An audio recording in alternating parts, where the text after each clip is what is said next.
Hello everybody, welcome to Dots Academy. നമ്മൾ IB ACIO 2021 question paper അതിനകത്ത് GK questions ആണ് discuss ചെയ്തുകൊണ്ടിരിക്കുന്നത്.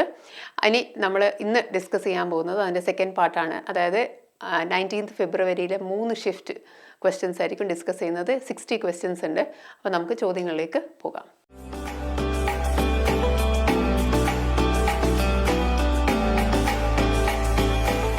നമ്മൾ ആദ്യം 19th ഫെബ്രുവരി 2021 ഷിഫ്റ്റ് 1 ക്വസ്റ്റ്യൻ ആണ് നോക്കാൻ പോകുന്നത്. ആദ്യത്തെ ചോദ്യം നമുക്ക് നോക്കിയാലോ. ഏൻഷ്യൻ ഇന്ത്യ എന്നുള്ള ചോദ്യമാണ്. Match the list 1 with list 2 എന്നാണ് പറഞ്ഞിരിക്കുന്നത്. And find the correct answer എന്നാണ്. എന്തിനെക്കുറിച്ചാണ് പറഞ്ഞിരിക്കുന്നത്? ലിസ്റ്റ് 1 മഹാജനപദാസും ആൻഡ് ലിസ്റ്റ് 2 ക്യാപിറ്റൽസ് ഓഫ് മഹാജനപദാസുമാണ് പറഞ്ഞിരിക്കുന്നത്. നമുക്കറിയാം മഹാജനപദാസ് എന്താണ് മെയിൻ ആയിട്ടുള്ളത് 16 എണ്ണമുണ്ട്. അപ്പോൾ അതിൻ്റെ 16 എണ്ണത്തിൻ്റെയും അതേപോലെ അതിൻ്റെ ക്യാപിറ്റലും പഠിച്ചു വെക്കുന്നത് നല്ലതായിരിക്കും. അപ്പോൾ ഇവിടെ നമുക്ക് മാച്ച് ദ ഫോളോയിങ്ങിന് ഇപ്പം ഒരെണ്ണം മാത്രം പറഞ്ഞാൽ നമുക്ക് ഉത്തരത്തിലേക്ക് എത്താൻ പറ്റും. ഫസ്റ്റ് വൺ മല്ല, അങ്ക, ഗാന്ധാര, വത്സ. അതിന് ക്യാപിറ്റൽ ടാക്സീല, കൗശംബി, ചമ്പ, കുഷിനര. അപ്പം നമുക്ക് അറ്റ്ലീസ്റ്റ് ഏതെങ്കിലും ഒന്നറിയാൻ, പ്രത്യേകിച്ച് ഗാന്ധാര അറിയാനുള്ള സാധ്യതയുണ്ട്. ഗാന്ധാര എന്ന് പറയുന്നത് ഗാന്ധാരയുടെ ക്യാപിറ്റൽ വരുന്നത് ടാക്സീലയാണ്. അപ്പോൾ C1 ഓപ്ഷൻ വരുന്നതാണ് നമ്മുടെ ഉത്തരം വരുന്നത്. അപ്പം A4B3 A4 എന്ന് പറയുന്നത് മല്ലയുടെ ക്യാപിറ്റൽ കുഷിനരയാണ്. അതിപ്പോൾ തന്നെ പഠിച്ചിട്ട് അങ്ങ് പോവുക. ആൻഡ് അങ്കയുടേത് എന്താ വരുന്നത്? അങ്കയുടെ ചമ്പയാണ് വരുന്നത്. ആൻഡ് C1 നമ്മൾ ഓൾറെഡി പറഞ്ഞു. ആൻഡ് D2 വത്സ എന്ന് പറയുന്നത് കൗശുംബിയാണ്. ഇതാണ് മഹാജനപദാസും അതിൻ്റെ ക്യാപിറ്റൽസ് എന്ന് പറയുന്നത്. നമുക്ക് അടുത്ത ചോദ്യം നോക്കാം. സെക്കൻഡ് ക്വസ്റ്റ്യൻ എന്താണ്? Consider the following statements regarding save water day. On 12th July 2019, the West Bengal government observed Save Water Day across the state to spread the message of water conservation. This was the first ever Save Water Day observed across West Bengal to spread the message of water conservation. West Bengal has a water conservation program called Jal Dharo Jal Bharo to prevent floods and provide water during the period of scarcity. The government of India has set a target to provide 35 lakh households in West Bengal with tap water supply by March 2021. ഇതിൽ ശ്രദ്ധിക്കുക, ഒന്ന് നമ്മുടെ west ബംഗാളിൽ ഏത് ദിവസമാണ് 2019 12th July ആണ് save water day ആയിട്ട് observe ചെയ്തത്. ഇങ്ങനെ ഒബ്സർവ് ചെയ്തത് ആദ്യമായിട്ടാണ് ഒബ്സർവ് ചെയ്തത്. എന്താണ് അതിൻ്റെ message? To spread the message of water conservation. അപ്പോൾ അതിൽ പ്രശ്നമൊന്നും വരുന്നില്ല. ഫസ്റ്റ് എവർ ആണോ എന്നുള്ളത് നമുക്ക് ഒന്ന് ഉറപ്പിക്കണം. അതേപോലെ തന്നെ 12th ജൂലൈ ആണ് വാട്ടർ ഡേ എന്ന് നമുക്കറിയാം. സോ അത് ഓക്കെയാണ്. 12th July is okay. Then first ever save water day ആണ്. വെസ്റ്റ് ബംഗാളിൻ്റെ വാട്ടർ കൺസർവേഷൻ പ്രോഗ്രാമിൻ്റെ പേരാണ് ജൽ ധരോ ജൽ ഭരോ എന്നുള്ളത്. അത്യാവശ്യം ന്യൂസ് പേപ്പർ വായിക്കുന്ന ഒരാൾക്ക് ഇങ്ങനൊരു സ്കീം ഉണ്ട്. അതിൽ ആദ്യമായിട്ടാണ് ആ സ്റ്റേറ്റിൽ സേവ് വാട്ടർ ഡേ എന്ന് പറയുന്ന ഒരു പ്രോഗ്രാം ഒബ്സർവ് ചെയ്തതെന്ന് നമുക്ക് വായിച്ച് ഏകദേശം അറിയാൻ പറ്റും. To prevent floods and provide water, അത് തന്നെ ആയിരിക്കുമല്ലോ വാട്ടർ കൺസർവേഷൻ്റെ മെയിൻ ഉദ്ദേശം. ഫ്ലഡ് പ്രിവെൻറ്റ് ചെയ്യുക, അതേപോലെ തന്നെ സ്കേസിറ്റിയുടെ സമയത്ത് വെള്ളം പ്രൊവൈഡ് ചെയ്യുക എന്നുള്ളത്. നാലാമത്തെ statement, the government of India has set A target എത്രയാണ് പറയുന്നത്? 35 lakh ആണ് പറയുന്നത്. 35 lakh. അപ്പോൾ ഇവിടെയാണ് ഒരു പ്രശ്നം. ഇവിടെ പറയുന്നത് 55 lakh ആണ്. 55 ലക്ഷം ഹൗസ് ഹോൾഡ് ഇൻ വെസ്റ്റ് ബംഗാളാണ്. And the scheme is government of ഇന്ത്യയുടെ അല്ല, വെസ്റ്റ് ബംഗാളിൻ്റെ സ്കീമാണ്. ജൽ സ്വപ്നോ എന്ന് പറയുന്ന ഒരു സ്കീമാണ്. അപ്പോൾ ആ സ്കീമിലാണ് കൃത്യമായിട്ട് പറയുന്നത് 55 lakh ആണ് വെള്ളം 55 lakh ഹൗസ് ഹോൾഡിനാണ് ടാപ്പ് വാട്ടർ സപ്ലൈ ചെയ്യുന്നത്. ആൻഡ് ടൈം എത്രയാണ് പറഞ്ഞിരിക്കുന്നത്? By March 2021. അപ്പോൾ ആ പറയുന്ന ഈ നാലാമത്തെ പോയിന്റ് ആണ് ഇതിൽ തെറ്റായിട്ട് വരുന്നത്. ബാക്കി മൂന്നും ശരിയാണ്. സോ നമ്മുടെ ആൻസർ വരുന്നത് എന്താണ്? Only 1, 2 and 3. നമുക്ക് തേർഡ് ക്വസ്റ്റ്യൻ നോക്കാം. തേർഡ് ക്വസ്റ്റ്യൻ എന്താണ്? Consider the following statements in reference to the phylogenetic classification system. It shows an evolutionary relationship between various organisms on the basis of descent from a common ancestor. Common ancestor എന്നുള്ള decent ആണ് ഈ phylogenetic classification എന്നാണ് പറഞ്ഞിരിക്കുന്നത്. ഒരു common ancestor അതിൽ നിന്ന് descend ചെയ്തതാണ് ഈ ഒരു ക്ലാസിഫിക്കേഷനെ ബേസ് ചെയ്തിട്ടുള്ളതെന്നാണ് കൺസെപ്റ്റ് പറയുന്നത്. In the system the cladistic methods is used in generating phylogenetic trees. Cladistic മെത്തേഡാണ് യൂസ് ചെയ്യുന്നത് ഫൈലോജെനറ്റിക് ഈ പറയുന്ന ക്ലാസിഫിക്കേഷന് വേണ്ടിയിട്ട്. ഫൈലോജെനറ്റിക് ട്രീസ് ഡിസെൻറ്റ് കാണിക്കാൻ വേണ്ടിയിട്ട് ക്ലാഡിസ്റ്റിക് മെത്തേഡാണ് യൂസ് ചെയ്യുന്നത് എന്നുള്ളതും. മൂന്നാമത്തെ point, it was proposed by Swedish botanist Carolus Linnaeus എന്നാണ് പറയുന്നത്. കാരോലസ് ലിനസ് ആണ് ഇങ്ങനെ ഒരു സംഭവം പറഞ്ഞു തന്നിരിക്കുന്നതെന്നാണ് പറയുന്നത്. അപ്പോൾ ഇതിൽ ആദ്യത്തെ ഈ 2 സ്റ്റേറ്റ്മെൻറ്റും ശരിയാണ്. ഫൈലോജെനറ്റിക് ക്ലാസിഫിക്കേഷൻ എന്ന് പറയുന്നത് ഇവല്യൂഷണറി റിലേഷൻഷിപ്പാണ്. കോമൺ ആൻസിസ്റ്ററിൽ നിന്ന് ഡിസെൻഡ് ചെയ്തതാണ്. ആ ഒരു ട്രീ, ആ ഒരു പാറ്റേണിന് നമ്മൾ പറയുന്നത് ക്ലാഡിസ്റ്റിക് മെത്തേഡ് എന്നുള്ളതാണ്. അതും ശരിയാണ്. പക്ഷെ മൂന്നാമത്തെ തെറ്റാണ്. ഇദ്ദേഹം കാരോലസ് ലീനിയസ് എന്ന് പറയുന്നത്, ഇദ്ദേഹത്തെ നമ്മൾ പറയുന്നത് ഫാദർ ഓഫ് മോഡേൺ ടാക്സോണമി എന്നാണ്. ഫാദർ ഓഫ് മോഡേൺ ടാക്സോണമി എന്ന് പറയും. അതേപോലെ തന്നെ ഇദ്ദേഹമാണ് ഈ ബൈനോമിയൽ നോമൻക്ലേച്ചർ എന്ന് പറയുന്ന ഒരു സംഭവം കൊണ്ടുവന്നത്. ബൈനോമിയൽ നോമൻക്ലേച്ചർ ഇതെന്താ സംഭവം എന്ന് പറഞ്ഞാൽ വളരെ സിമ്പിളാണ്. അതായത് നമ്മൾ ഈ സയൻറ്റിഫിക് നെയിം എഴുതാറുണ്ട്. ഫോർ എക്സാമ്പിൾ ഹോമോസാപ്പിയൻസ് എന്ന് പറയുന്ന മാനിനുള്ള സയൻറ്റിഫിക് നെയിം. അപ്പം ഈ സയൻറ്റിഫിക് നെയിം എന്ന് പറയുന്നത് ബൈനോമിയലാണ്. 2 ടൈപ്സ് ആണ്, അല്ലെങ്കിൽ 2 നെയിംസ് യൂസ് ചെയ്തിട്ടാണ് നമ്മൾ ഈ പറയുന്ന സയൻറ്റിഫിക് നെയിം കൊടുക്കുന്നത്. അതായത് ഒന്ന് ജെനാറിക് നെയിമും മറ്റേത് സ്പെസിഫിക് നെയിമും. Generic name and the other one is specific one, വളരെ സ്പെസിഫിക് ആയിട്ടുള്ളത്. ഇങ്ങനെ ഒരു സിസ്റ്റം കൊണ്ടുവന്നത് കാരോലസ് ലീനസ് എന്ന് പറയുന്ന വ്യക്തിയാണ്. അദ്ദേഹം ഈ ഒരു ടൈപ്പ് ഓഫ് ക്ലാസിഫിക്കേഷൻ അല്ലെങ്കിൽ ഈ ഒരു നോമൻക്ലേച്ചർ കൊണ്ടുവന്നു എന്നുള്ളതാണ് അദ്ദേഹത്തിൻ്റെ പ്രത്യേകത. ഈ പറയുന്ന ഫൈലോജനറ്റിക് ക്ലാസിഫിക്കേഷൻ ഇദ്ദേഹത്തിൻ്റെതല്ല. അപ്പോൾ നമ്മുടെ ആൻസർ വരുന്നത് എന്താണ്? 1 and 2 ഓൺലി. അതാണ് നമ്മുടെ ആൻസർ. നമുക്ക് നെക്സ്റ്റ് ക്വസ്റ്റ്യൻ നോക്കാം. Which of the following pair is correct എന്നാണ് ചോദിച്ചിരിക്കുന്നത്. 1905 partition of Bengal, 1908 split in Congress, 1919 Rowlatt satyagraha. ഇത് മോഡേൺ ഇന്ത്യ എന്നുള്ള ക്വസ്റ്റ്യൻ ആണ്. ഒരുപക്ഷെ എല്ലാവർക്കും അറിയാവുന്ന ഒരു ചോദ്യമാണ്. നമുക്ക് ശ്രദ്ധിക്കാം. എന്താണ്? 1905 പാർട്ടീഷൻ ഓഫ് ബംഗാൾ ആണ്, 1919 റൗലറ്റ് സത്യാഗ്രഹയാണ്. കറക്റ്റാണ്. പക്ഷേ സ്പ്ലിറ്റ് ഇൻ കോൺഗ്രസ് വരുന്നത്, സൂറത്ത് സ്പ്ലിറ്റ് വരുന്നത് എപ്പോഴാണ്? 1907 സൂറത്ത് സ്പ്ലിറ്റ് വരുന്നത്. അപ്പം നമ്മുടെ ആൻസർ വളരെ സിമ്പിളാണ്. 1 and 3 ആണ് നമ്മുടെ ആൻസർ വരുന്നത്. അടുത്ത ചോദ്യം നോക്കാം. As per the union budget 2021 what will be the implementation period of the national technical textiles mission? National textile mission എന്ന് പറയുന്നത് നമ്മൾ പറയുന്നത് NTTM എന്നാണ്. ഇതനുസരിച്ച് ചില ഫങ്ഷണൽ ടെക്സ്റ്റൈൽസ് ഉണ്ട് എന്നാണ് പറയുന്നത്, ചില ടെക്നിക്കൽ ടെക്സ്റ്റൈൽസ് ഉണ്ടെന്നാണ് പറയുന്നത്. അങ്ങനെ 12 തരം ടെക്സ്റ്റൈൽസ് ഉണ്ടെന്നാണ് പറയുന്നത്. ഈ ഒരു മിഷൻ്റെ കാലാവധി എത്രയാണ്, അല്ലെങ്കിൽ ഈ മിഷൻ എപ്പോഴാണ് ഇംപ്ലിമെൻറ്റേഷൻ്റെ പീരീഡ് എപ്പോഴാണെന്നുള്ളതാണ് ചോദിച്ചിരിക്കുന്നത്. ഇതിന് ആൻസർ വരുന്നത് 2020, 21 ആൻഡ് 23, 24 എന്നാണ് പറഞ്ഞിരിക്കുന്നത്. അതായത് തുടങ്ങിയതിന് ശേഷം 2020 ബജറ്റിൽ തുടങ്ങിയതിന് ശേഷം 4 വർഷം വരെ ഗ്യാപ്പാണ് കൊടുത്തിരിക്കുന്നത്. 4 വർഷത്തിനുള്ളിൽ ഇംപ്ലിമെൻറ്റ് ചെയ്യുന്നതാണ് പറഞ്ഞിരിക്കുന്നത്. സോ 2020, 21, 22, 23 4 വർഷം, 21 to 24. ഇതാണ് implementation period of national technical textiles mission എന്ന് പറയുന്നത്. ബജറ്റിനെ സംബന്ധിച്ച് ഒരുപാട് ചോദ്യങ്ങൾ 2021 ക്വസ്റ്റ്യൻ പേപ്പർ ആയതുകൊണ്ട് 2020 ബജറ്റിനെ സംബന്ധിച്ചുള്ള ഒരുപാട് ചോദ്യങ്ങൾ ഇതിനകത്ത് വന്നിട്ടുണ്ട്. നമുക്ക് നെക്സ്റ്റ് ക്വസ്റ്റ്യൻ നോക്കിയാലോ. With which of the following musical instruments is Ustad Ali Akbar Khan related to? Sarod, sitar, tabla and violin. So Ustad Ali Akbar Khan is related to sarod എന്ന് പറയുന്ന മ്യൂസിക്കൽ ഇൻസ്ട്രുമെൻ്റ് ആയിട്ടാണ് ഇദ്ദേഹത്തിൻ്റെ ബന്ധം. ഇദ്ദേഹം മൈഹർ ഘരാനയിൽ പെട്ടതാണ്. ചിലപ്പോൾ നമ്മളോട് ഘരാനയും ചോദിക്കാറുണ്ട്. മൈഹർ ഘരാനയിൽ പെട്ടതാണ് ഇദ്ദേഹത്തിൻ്റെ ഈ ഒരു മ്യൂസിക്കൽ ട്രഡീഷൻ എന്ന് പറയുന്നത്, മൈഹർ ഘരാന. ഇനി ക്വസ്റ്റ്യൻ നമ്പർ 7 നോക്കാം. ക്വസ്റ്റ്യൻ നമ്പർ 7 ഇത്തിരി വലിപ്പമുള്ള ചോദ്യമാണ്, എന്നാലും വായിച്ച് നോക്കണം. കാരണം നമുക്ക് ഈ കാര്യങ്ങളൊന്നും അറിയാതെ ഇതിന് ഉത്തരം എഴുതാനുള്ളൊരു പോസിബിലിറ്റി ഇതിനകത്തുണ്ട്. അപ്പോൾ ചില ക്വസ്റ്റ്യൻ അങ്ങനെയാണ്, നമ്മളെ കാണുമ്പോൾ നമ്മളെ ഒന്ന് ഭയപ്പെടുത്തും, നമുക്കൊരു പേടിയൊക്കെ ഉണ്ടാകും. പക്ഷേ ഈ ഒരു ക്വസ്റ്റ്യൻ്റെ പ്രത്യേകത, നമുക്ക് ഏകദേശം വായിച്ചാൽ ഇതിൻ്റെ സ്റ്റേറ്റ്മെൻറ്റ് വൈസ് ക്വസ്റ്റ്യൻ്റെ പ്രത്യേകത അങ്ങനെയാണ്. നമുക്ക് ഉത്തരം അറിയില്ല എങ്കിലും ഉത്തരം ഗെസ് ചെയ്യാൻ വളരെ എളുപ്പമാണ് സ്റ്റേറ്റ്മെൻറ്റ് വൈസ് ക്വസ്റ്റ്യൻസ്. നമുക്കൊരു മടി കാരണം അല്ലെങ്കിൽ പേടി കാരണമാണ് പലപ്പോഴും വായിക്കാത്തത്. അപ്പോൾ ഇതെന്തായാലും ഒന്ന് വായിച്ച് നോക്കണം. നമുക്കൊന്ന് നോക്കാം. Consider the following statements in reference to Punjab preservation of subsoil water act 2009. 2009 ഒരു ആക്ടിനെ കുറിച്ചാണ് ചോദ്യം വന്നിരിക്കുന്നത്.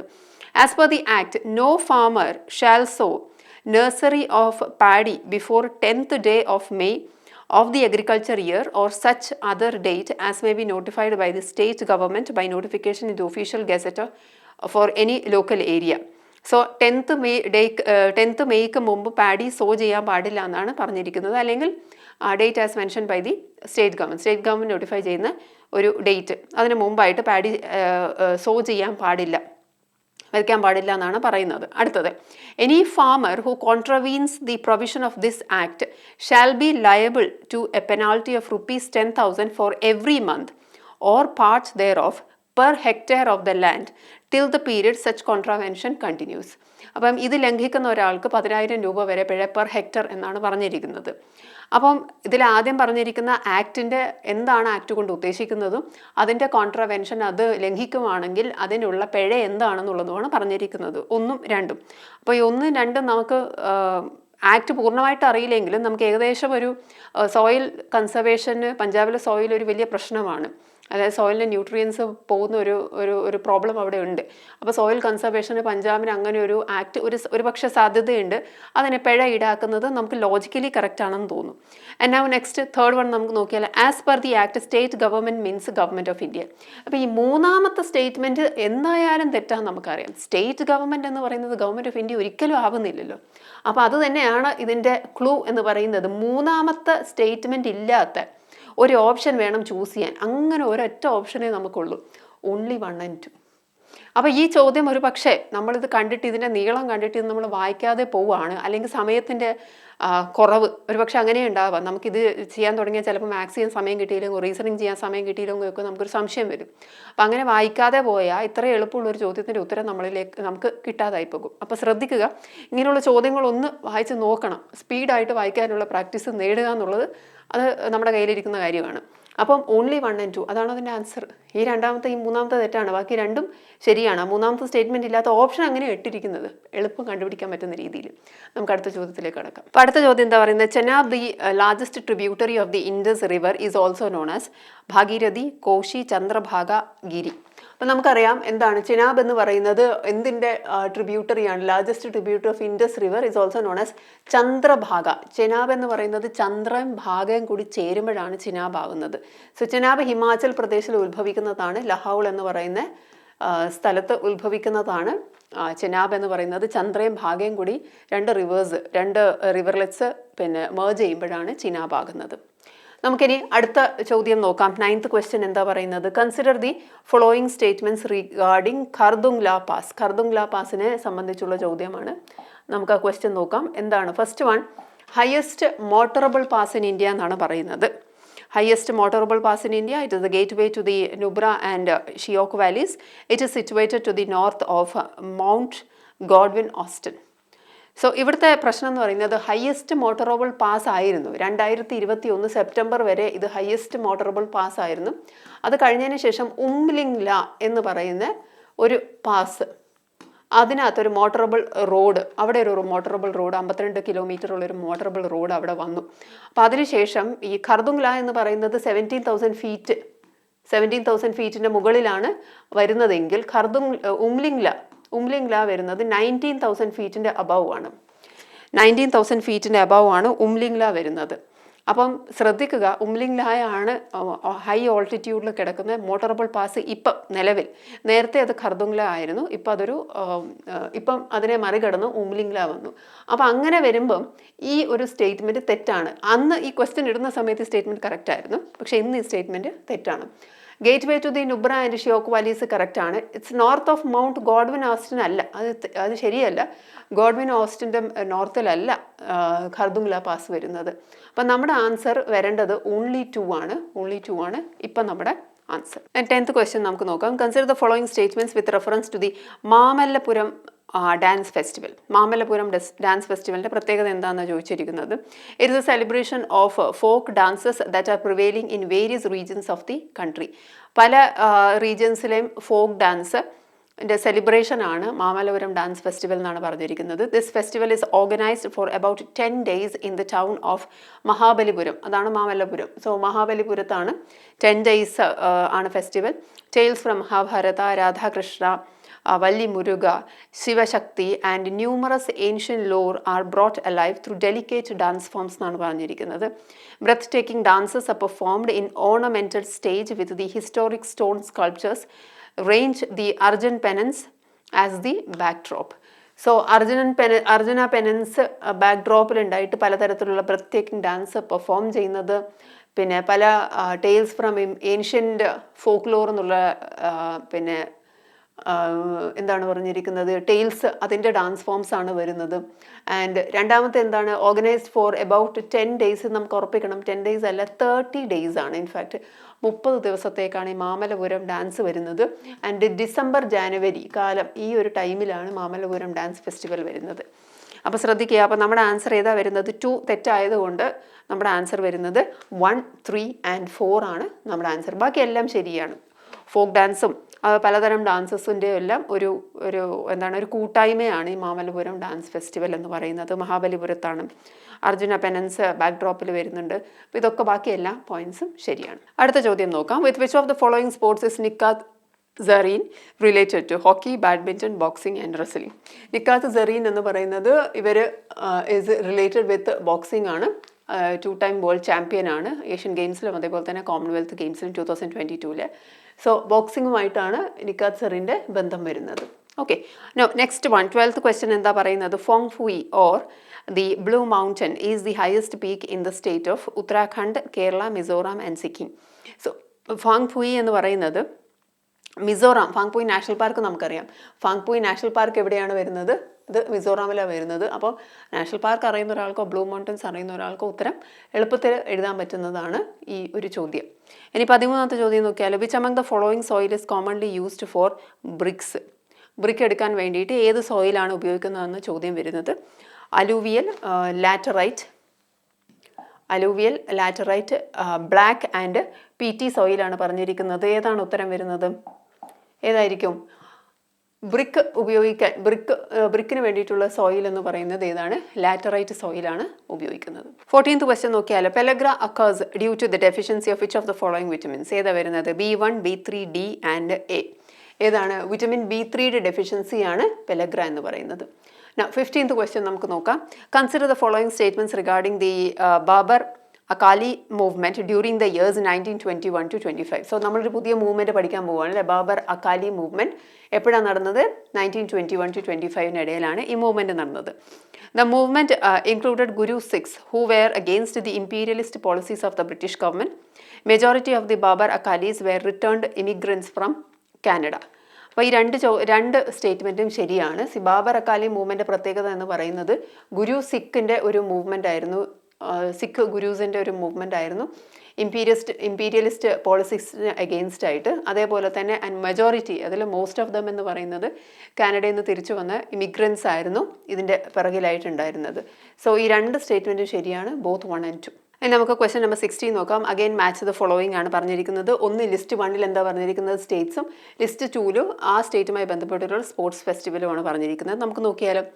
പഞ്ചാബ്, ഗുജറാത്ത്, കേരള, മഹാരാഷ്ട്ര എന്തൊക്കെയാണ് ഫെസ്റ്റിവൽ പറഞ്ഞിരിക്കുന്നത്? സ്പോർട്സ് ഫെസ്റ്റിവലാണ്. Indian derby, Kila Raipur sports festival, international kite festival, Champakulam boat race. അപ്പോൾ ഇതിൽ ഒരെണ്ണം നമുക്ക് എന്തായാലും ഉറപ്പാണ്. ഏതാത്? ചമ്പക്കുളം ബോട്ട് റേസ് അല്ലേ? സോ കേരളത്തിൽ നിന്നുള്ളവർക്ക് അതൊരു പ്രശ്നം വരുന്നില്ല. C4 ആണ്. C4 വരുന്ന ഓപ്ഷൻ, പക്ഷേ 2 എണ്ണം ഉണ്ട്. അപ്പോൾ നമുക്ക് വേറൊരെണ്ണം കൂടി അറിഞ്ഞിരിക്കണം. അപ്പോൾ ഇതിലേതാ? വേറെ ഏതെങ്കിലും അറിയുന്നതുണ്ടോ? സോ പഞ്ചാബിൽ നടക്കുന്ന ഒരു ഫേമസ് സ്പോർട്സ് ഫെസ്റ്റിവലാണ് കില റായ്പൂർ സ്പോർട്സ് ഫെസ്റ്റിവൽ. ഇതിനെ നമ്മൾ പറയുന്നത് റൂറൽ ഒളിമ്പിക്സ് എന്നാണ്. Rural Olympics. എല്ലാ തരത്തിലുള്ള സ്പോർട്സും അവിടെ കാണാൻ പറ്റും. അത്ലറ്റിക്സ് കാണാൻ പറ്റും, കാർട്ട് റേസ് കാണാൻ പറ്റും, എല്ലാം. കബഡി പഞ്ചാബിൽ ഭയങ്കര ഫേമസ് ആണ് കബഡി. അപ്പോൾ കില റായ്പൂർ എന്ന് പറയുന്ന സ്ഥലത്താണ് ഈ ഒരു ഫെസ്റ്റിവൽ, ഈ ഒരു സ്പോർട്സ് ഫെസ്റ്റിവൽ നടക്കുന്നത്. So rural Olympics. സോ നമുക്ക് A2 കിട്ടി. സോ A2 വരുന്ന ഓപ്ഷൻ ഏതാണ്? A2 C4 കറക്റ്റായിട്ട് കിട്ടി. അപ്പോൾ ഇതാണ് ഓപ്ഷൻ D ആണ് നമ്മുടെ ഉത്തരം വരുന്നത്. ഗുജറാത്തിലതും ഒരുപക്ഷെ നന്നായി അറിയാവുന്ന ഒരു ഫെസ്റ്റിവലാണ് ഇന്റർനാഷണൽ കൈറ്റ് ഫെസ്റ്റിവൽ. ഉത്തരായൻ്റെ സമയത്തുള്ള ഫെസ്റ്റിവലാണ്. ഉത്തരായൻ ആ സമയത്താണ് ഇന്റർനാഷണൽ കൈറ്റ് ഫെസ്റ്റിവൽ നടക്കുന്നത്. അതേപോലെ മഹാരാഷ്ട്രയിൽ നടക്കുന്നതാണ് ഇന്ത്യൻ ഡെർബി എന്ന് പറയുന്നത്. ഇന്ത്യൻ ഡെർബി എന്ന് പറയുന്നത് ഹോഴ്സ് റേസ് ആണ്. തറോ ബ്രെഡ് ഹോഴ്സിൻ്റെ ഒരു ഹോഴ്സ് റേസ് ആണ്. പ്യുവർ ബ്രീഡാണ്. തറോ ബ്രെഡ് എന്ന് പറഞ്ഞു കഴിഞ്ഞാൽ എന്താണ്? പ്യുവർ ബ്രീഡായിട്ടുള്ള ഹോഴ്സ് റേസ് ആണ് ഈ ഇന്ത്യൻ ഡെർബി എന്ന് പറയുന്നത്. ഇത് മഹാരാഷ്ട്രയിൽ നടക്കുന്നത് മഹാലക്ഷ്മി റേസ് കോഴ്സിലാണ്. മഹാരാഷ്ട്രയിൽ ഇത് നടക്കുന്നത് Mahalakshmi race course.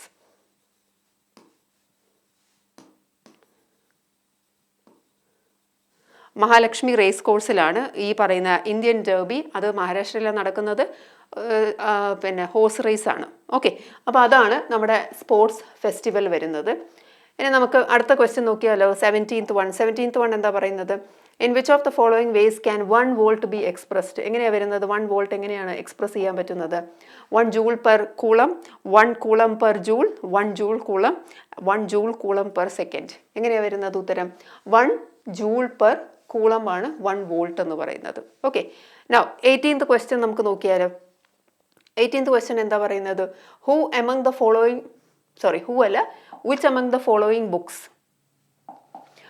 the following books is not written by Arundhati Roy എന്നാണ് ചോദിച്ചിരിക്കുന്നത്. The Algebra of Infinite Justice, The Ministry of Utmost Happiness, Once Upon a Time, The God of Small Things. ഇതിൽ God of Small Things നമുക്ക് ഉറപ്പുള്ള ഒരു കാര്യമാണ്.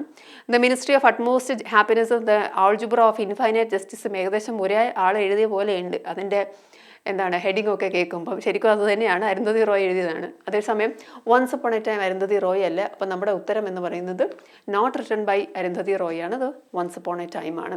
ഒരുപാട് പേര് ഇതേ ഒരു പേരിൽ ഇതേ ഒരു ടൈറ്റിൽ കൊടുത്ത് ഒരുപാട് പേര് ബുക്ക് എഴുതിയിട്ടുണ്ട്. അതുകൊണ്ടാണ് ഓഥർ ആരാന്ന് പറയാത്തത്. ഒരുപാട് പേരുണ്ട്. നെക്സ്റ്റ് ക്വസ്റ്റ്യൻ നമ്പർ 19ഉം 20യും നമുക്ക് നോക്കിയാലോ. എന്താണ് 19 പറയുന്നത്? ഗംഗോർ ഫെസ്റ്റിവലിനെ കുറിച്ചാണ് പറയുന്നത്. എന്താണ് Gangaur festival? Among the following which state celebrates Gangaur festival? Gangaur festival അഥവാ ഗംഗോർ പൂജ എന്നൊക്കെ പറയും. So Gangaur festival or Gangaur puja എന്നൊക്കെ പറയും. രണ്ടായാലും ഒരു സ്റ്റേറ്റ് തന്നെയാണ് വരുന്നത്. ഏതാണ് സ്റ്റേറ്റ്? രാജസ്ഥാൻ സ്റ്റേറ്റിലാണ് ഈ ഒരു ഫെസ്റ്റിവൽ നടക്കുന്നത്. നെക്സ്റ്റ് നമുക്ക് നോക്കിയാലോ. Consider the following statements with reference to indirect taxes in budget 2020. നേരത്തെ പറഞ്ഞു ബഡ്ജറ്റിൽ നിന്ന് ഒരുപാട് ചോദ്യങ്ങളുണ്ട്. ലാസ്റ്റത്തെ ക്വസ്റ്റ്യൻ ഇതാണ്. Customs duty was raised on footwear from 25% to 35% and on furniture goods from 20% to 25%. Basic customs duty on imports of news print and light weighted coated paper was reduced from 10% to 5%. ഇത് അന്നത്തെ ഒരു പ്രധാന വാർത്തയായിരുന്നു. ഫുട്വെയറിൻ്റെ cost increase ചെയ്തതും ഫർണിച്ചറിൻ്റെ ഗുഡ്സും അതേപോലെ news print പേപ്പറിൻ്റെ വില കുറച്ചതും ഈ രണ്ട് സ്റ്റേറ്റ്മെൻറ്റും ശരിയാണ്. അപ്പം നമ്മുടെ ആൻസർ വരുന്നത് എന്താണ്? ബോത്ത് 1 and 2 ആണ് ആൻസർ വരുന്നത്. ഇനി നമുക്ക് 19th ഫെബ്രുവരിയിലെ തന്നെ ഷിഫ്റ്റ് 2ൻ്റെ ക്വസ്റ്റ്യൻ പേപ്പർ നോക്കാം. ആദ്യത്തെ ചോദ്യം എന്താണ്? The Bhima river is a tributary of which following rivers? So Bhima river ഏതിൻ്റെ ട്രിബ്യൂട്ടറി ആണെന്നാണ് ചോദിച്ചിരിക്കുന്നത്. നർമ്മദ, കൃഷ്ണ, ദാമോദർ, ചമ്പൽ ഏതിൻ്റെ ട്രിബ്യൂട്ടറിയാണ്? കൃഷ്ണയുടെ ട്രിബ്യൂട്ടറിയാണ് ഭീമ റിവർ എന്ന് പറയുന്നത്.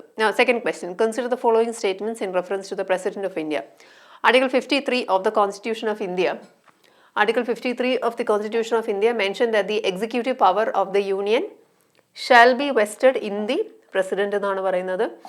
Next, the President shall hold office for term of 5 years from the date on which he enters upon his office. Article 60 of the Constitution of India mentions about the procedure for the impeachment of the President. അപ്പോൾ ഈ 3 statement വായിക്കേണ്ടതാണ്. പ്രസിഡന്റിനെ സംബന്ധിച്ചുള്ളതാണ്. Article 53 എന്താ പറയുന്നത്? പ്രസിഡന്റിൻ്റെ കയ്യിലാണ് executive power എന്ന് പറയുന്നുണ്ട്. Article 53 കറക്റ്റാണ്. And term നമുക്കറിയാം 5 years ആണ്, അത് കറക്റ്റാണ്. ഇംപീച്ച്മെൻറ്റ് ഉണ്ടെന്നറിയാം, പക്ഷേ ഇംപീച്ച്മെൻറ്റിൻ്റെ ആർട്ടിക്കിൾ തെറ്റിപ്പോയി. ആർട്ടിക്കിൾ എന്താ വരുന്നത്? ആർട്ടിക്കിൾ 61 ആണ്. ഇംപീച്ച്മെൻറ്റ് ഓഫ് ദി പ്രസിഡന്റ് എന്ന് പറയുന്നത് ആർട്ടിക്കിൾ 61 ആണ്. ആർട്ടിക്കിൾ 60 എന്ന് പറയുന്നത് എന്താണ്? ഓത്ത് ഓർ അഫർമേഷൻ ആണ്. പ്രസിഡന്റ് ഓത്ത് ഓർ അഫർമേഷൻ ആണ് ആർട്ടിക്കിൾ 60 വരുന്നത്. അപ്പോൾ 61 ഇംപീച്ച്മെൻറ്റ്. അപ്പോൾ അങ്ങനെ വരുമ്പോൾ നമ്മുടെ ആൻസർ ഏതാ വരുന്നത്? 1 and 2 ഓൺലി ആണ് ആൻസർ വരുന്നത്. ഇനി നമുക്ക് ക്വസ്റ്റ്യൻ നമ്പർ 3 നോക്കാം. ക്വസ്റ്റ്യൻ നമ്പർ 3 എന്താ പറഞ്ഞിരിക്കുന്നത്? മാച്ച് ദ ഫോളോയിങ് ആണ്. സ്പോർട്സ് പറഞ്ഞിട്ടുണ്ട്, അതേപോലെ തന്നെ സ്പോർട്സ് പേഴ്സണാലിറ്റി അഥവാ പ്ലെയർ പറഞ്ഞിട്ടുണ്ട്. ഏതൊക്കെയാണ് സ്പോർട്സ് ഇവിടെ മെൻഷൻ ചെയ്തിരിക്കുന്നത്? Cricket, badminton, field hockey, tennis. Kidambi Srikanth, Birendra Lakra, Sumit Nagal and Ajinkya Rahane എന്ന് പറഞ്ഞിരിക്കുന്നത്. അപ്പോൾ ഇതിൽ നമുക്കറിയാം ക്രിക്കറ്റ് എന്ന് പറയുമ്പം രഹാനെയാണ് വരുന്നത്. സോ A4 ഓപ്ഷൻ നമുക്ക് ഇത് എളുപ്പം കണ്ടുപിടിക്കാൻ പറ്റും. A4 വെച്ചിട്ട് നമുക്ക് അറിയാൻ പറ്റും. ഇനി അതല്ല എങ്കിൽ മറ്റുള്ളവരെയും കൂടി നമുക്ക് നോക്കാം. ബാഡ്മിൻ്റൺ കെ ശ്രീകാന്ത് വരുന്നത്, ആൻഡ് ഫീൽഡ് ഹോക്കി ബിരേന്ദ്ര ലക്രയാണ് വരുന്നത്, ആൻഡ് ടെന്നീസ് സുമിത് നഗൽ. അപ്പോൾ ഈ പേരുകൾ പഠിച്ചു വെക്കുക. ഓക്കെ, നമുക്ക് അടുത്ത ക്വസ്റ്റ്യൻ നോക്കാം. Consider the following statements regarding Hoysala art. Hoysala ആർട്ടിനെ കുറിച്ചാണ് ചോദ്യം. The Hoysala art 1015 to 1300 AD, developed in the southern region of Karnataka. Hoysala art may be said to have its starting point in the temples of early Chalukyas at Aihole, Badami and Pattadakal. An important monument employing this art is the Keshava temple at Belur. Apart from the architectural plan, the Hoysala style attained a few more distinguishing characteristics. For instance, chloritic schist was given up in favor of more tractable sandstone. അപ്പോൾ ഈ ഒരു ഹൊയ്സാല ആർട്ടിനെ കുറിച്ചിട്ടുള്ള ഈ ഒരു statement art and culture നന്നായി അറിയാവുന്ന ഒരാൾക്ക് ഉത്തരം എഴുതാൻ പറ്റില്ല. അറ്റ്ലീസ്റ്റ് കുറച്ചെങ്കിലും അറിയണം, ബേസ് എങ്കിലും അറിയണം ഹൊയ്സാല ആർട്ടിൻ്റെ പ്രത്യേകത എന്താണെന്നുള്ളത്. So Hoysala art southern region of കർണാടകയാണ്. കറക്റ്റാണ്, അത് ശരിയാണ്. And the art may be set to have its starting point in the temples of early Chalukyas. കറക്റ്റാണ്, ചാലൂക്യാസിൻ്റെ ടൈമിലാണ്. ഐഹോൾ, ബദാമി, പട്ടടക്കൽ ഈ റീജിയനിലൊക്കെയാണ് ഇതിൻ്റെ സ്റ്റാർട്ടിംഗ് പോയിന്റ് എന്ന് നമുക്ക് പറയാൻ പറ്റും. ആൻ ഇമ്പോർട്ടൻറ്റ് മോണ്യുമെൻറ്റ് ഈ ഒരു ഹൊയ്സാല ആർട്ട് നമുക്ക് കാണാൻ പറ്റുന്നത് ചെന്നകേശവ ടെമ്പിൾ എന്ന് പറയുന്നത്. ഇവിടെ കേശവ ടെമ്പിൾ എന്നാണ് എഴുതിയിരിക്കുന്നത്. ചെന്നകേശവ ടെമ്പിൾ, ബേലൂരിലുള്ള ചെന്നകേശവ ടെമ്പിൾ എന്ന് പറയുന്ന ടെമ്പിളിൽ നമുക്ക് ഇതിൻ്റെ ഒരു എക്സാമ്പിൾ, ഈ ഒരു ആർട്ടിൻ്റെ ഒരു എക്സാമ്പിൾ നമുക്ക് കാണാൻ പറ്റും. ഇതിൻ്റെ ഒരു ഡിസ്റ്റിങ്വിഷിംഗ് ക്യാരക്ടറിസ്റ്റിക് പറഞ്ഞിട്ടുണ്ട്. എന്താ പറഞ്ഞിരിക്കുന്നത്? Apart from the architectural plan, apart from the architectural plan, the Hoysala style attained a few more distinguishing characteristics എന്നാണ് പറഞ്ഞത്. എന്താണ് ഡിസ്റ്റിങ്വിഷിംഗ് ക്യാരക്ടറിസ്റ്റിക്? ഫോർ എക്സാമ്പിൾ പറയുന്നുണ്ട്, ഷിസ്റ്റിന് പകരം ക്ലോറിറ്റിക് ഷിസ്റ്റ് എന്ന് പറയുന്നത്, ക്ലോറിറ്റിക് ഷിസ്റ്റ് എന്ന് പറയുന്നത് ഒന്നുമില്ല, സോപ്പ് സ്റ്റോൺ എന്ന് പറയുന്ന ഒരു തരം സ്റ്റോൺ ആണ്, ഒരു റോക്കാണ് സോപ്പ് സ്റ്റോൺ എന്ന് പറയുന്നത്. സോപ്പ് സ്റ്റോണിന് പകരമായിട്ട് സാൻഡ് സ്റ്റോൺ ഉപയോഗിച്ചു എന്നാണ് ഇവിടെ പറയുന്നത്. അത് തെറ്റാണ്. സോപ്പ് സ്റ്റോൺ ആണ് ഉപയോഗിച്ചത്. കാരണം സാൻഡ് സ്റ്റോണിനേക്കാളും ഇന്നേറ്റ് ആയിട്ടുള്ള കാർവിങ്സ്, ഈ പറയുന്ന ഹൊയ്സാല ആർട്ടിൻ്റെ പ്രത്യേകത എന്ന് പറയുന്നത് ഭയങ്കര ഡെക്കറേറ്റീവാണ്, അതേപോലെ തന്നെ വളരെ ഇൻട്രിക്കേറ്റ് ആണ് അതിൻ്റെ കാർവിങ്സ്. ഇൻട്രിക്കേറ്റ് എന്ന് പറഞ്ഞു കഴിഞ്ഞാൽ എന്താണ്? വളരെ കോംപ്ലിക്കേറ്റഡ് ആണ് അതിൻ്റെ കാർവിങ്സ്. ആ കൊത്തുപണികളെല്ലാം വളരെ കോംപ്ലിക്കേറ്റഡാണ്. അപ്പം അങ്ങനെ വളരെ കോംപ്ലിക്കേറ്റഡ് ആയിട്ടൊരു കൊത്തുപണി ചെയ്യണമെങ്കിൽ നമുക്ക് വേണ്ടുന്നത് ഒരു സോഫ്റ്റ് സ്റ്റോണാണ്. സോഫ്റ്റായിട്ട് പെട്ടെന്ന് പണി ചെയ്യാൻ പറ്റുന്ന ഒരു സോഫ്റ്റ് സ്റ്റോൺ ആണ്. അങ്ങനെ ഒരു സോഫ്റ്റ് സ്റ്റോൺ ആണ് സോപ്പ് സ്റ്റോൺ എന്ന് പറയുന്നത്. അപ്പോൾ അവർ ക്ലോറിറ്റിക് ഷിസ്റ്റിനെ അവർ പ്രൊമോട്ട് ചെയ്യുകയാണ് ചെയ്യുന്നത്. അതിലാണ് അവർ ചെയ്തിട്ടുണ്ടായിരുന്നത്. സോ ഈ സ്റ്റേറ്റ്മെൻറ്റ് തെറ്റാണ്, ഈ നാലാമത്തെ സ്റ്റേറ്റ്മെൻറ്റ് തെറ്റാണ്. അതുകൊണ്ട് നമ്മുടെ ആൻസർ വരുന്നത് എന്താണ്? 1, 2 and 3 ആണ് നമ്മുടെ ആൻസർ വരുന്നത്. അടുത്ത ക്വസ്റ്റ്യൻ നോക്കാം. Which of the following factors determines the climate of India? ഇതൊരു സ്ഥിരം ചോദിക്കുന്ന ഒരു ചോദ്യമാണ്, ഈ ക്ലൈമറ്റ് ഓഫ് ഇന്ത്യയെ സംബന്ധിച്ചുള്ള ചോദ്യം എന്നുള്ളത്. എന്തൊക്കെയാണ് ഇന്ത്യയുടെ ക്ലൈമറ്റിനെ അഫക്റ്റ് ചെയ്യുന്ന മേജർ റീസൺസ്, അല്ലെങ്കിൽ എന്തൊക്കെ ഇൻഫ്ലുവൻസ് ചെയ്യുന്നു എന്നാണ് ചോദ്യം വരുന്നത്. എന്തൊക്കെയാണ് അവിടെ എഴുതിയിരിക്കുന്നത്? ലാറ്റിറ്റ്യൂഡ്, അതേപോലെ തന്നെ ocean currents and distance from the sea. നമുക്കറിയാം ഡിസ്റ്റൻസ് ഫ്രം ദ സീ ഒരു പരിധി വരെ നന്നായിട്ട് തന്നെ ഇന്ത്യയുടെ ക്ലൈമറ്റിനെ അഫക്റ്റ് ചെയ്യും. ചൂടും തണുപ്പും ഇക്വബിൾ ക്ലൈമറ്റും എല്ലാം ഡിസൈഡ് ചെയ്യുന്ന ഡിസ്റ്റൻസ് ഫ്രം സീ ആണ്. ലാറ്റിറ്റ്യൂഡ് തീർച്ചയായിട്ടും ഡിസൈഡ് ചെയ്യും. നമ്മൾ ഏത് ലാറ്റിറ്റ്യൂഡിലാണ് നിൽക്കുന്നത് അതിനനുസരിച്ചാണ് നമ്മുടെ ക്ലൈമറ്റ് വരുന്നത്. അതേപോലെ തന്നെ ഓഷ്യൻ കറൻസും നേരിട്ട് അല്ലെങ്കിലും ഇൻഡയറക്റ്റ്ലി നമ്മളെ ഒരുപാട് അഫക്റ്റ് ചെയ്യുന്നതാണ് ഈ ഓഷ്യൻ കറൻസ് എന്ന് പറയുന്നത്. എൽനിനോ ലാനിനോ എല്ലാം നമ്മളെ തന്നെ നമ്മുടെ മൺസൂൺ സിസ്റ്റത്തിനെ അഫക്റ്റ് ചെയ്യാവുന്നതാണ്. അപ്പം അതുകൊണ്ട് തന്നെ നമ്മുടെ ആൻസർ ഏതാ വരുന്നത്? 1, 2 and 3 ആണ് നമ്മുടെ ആൻസർ വരുന്നത്.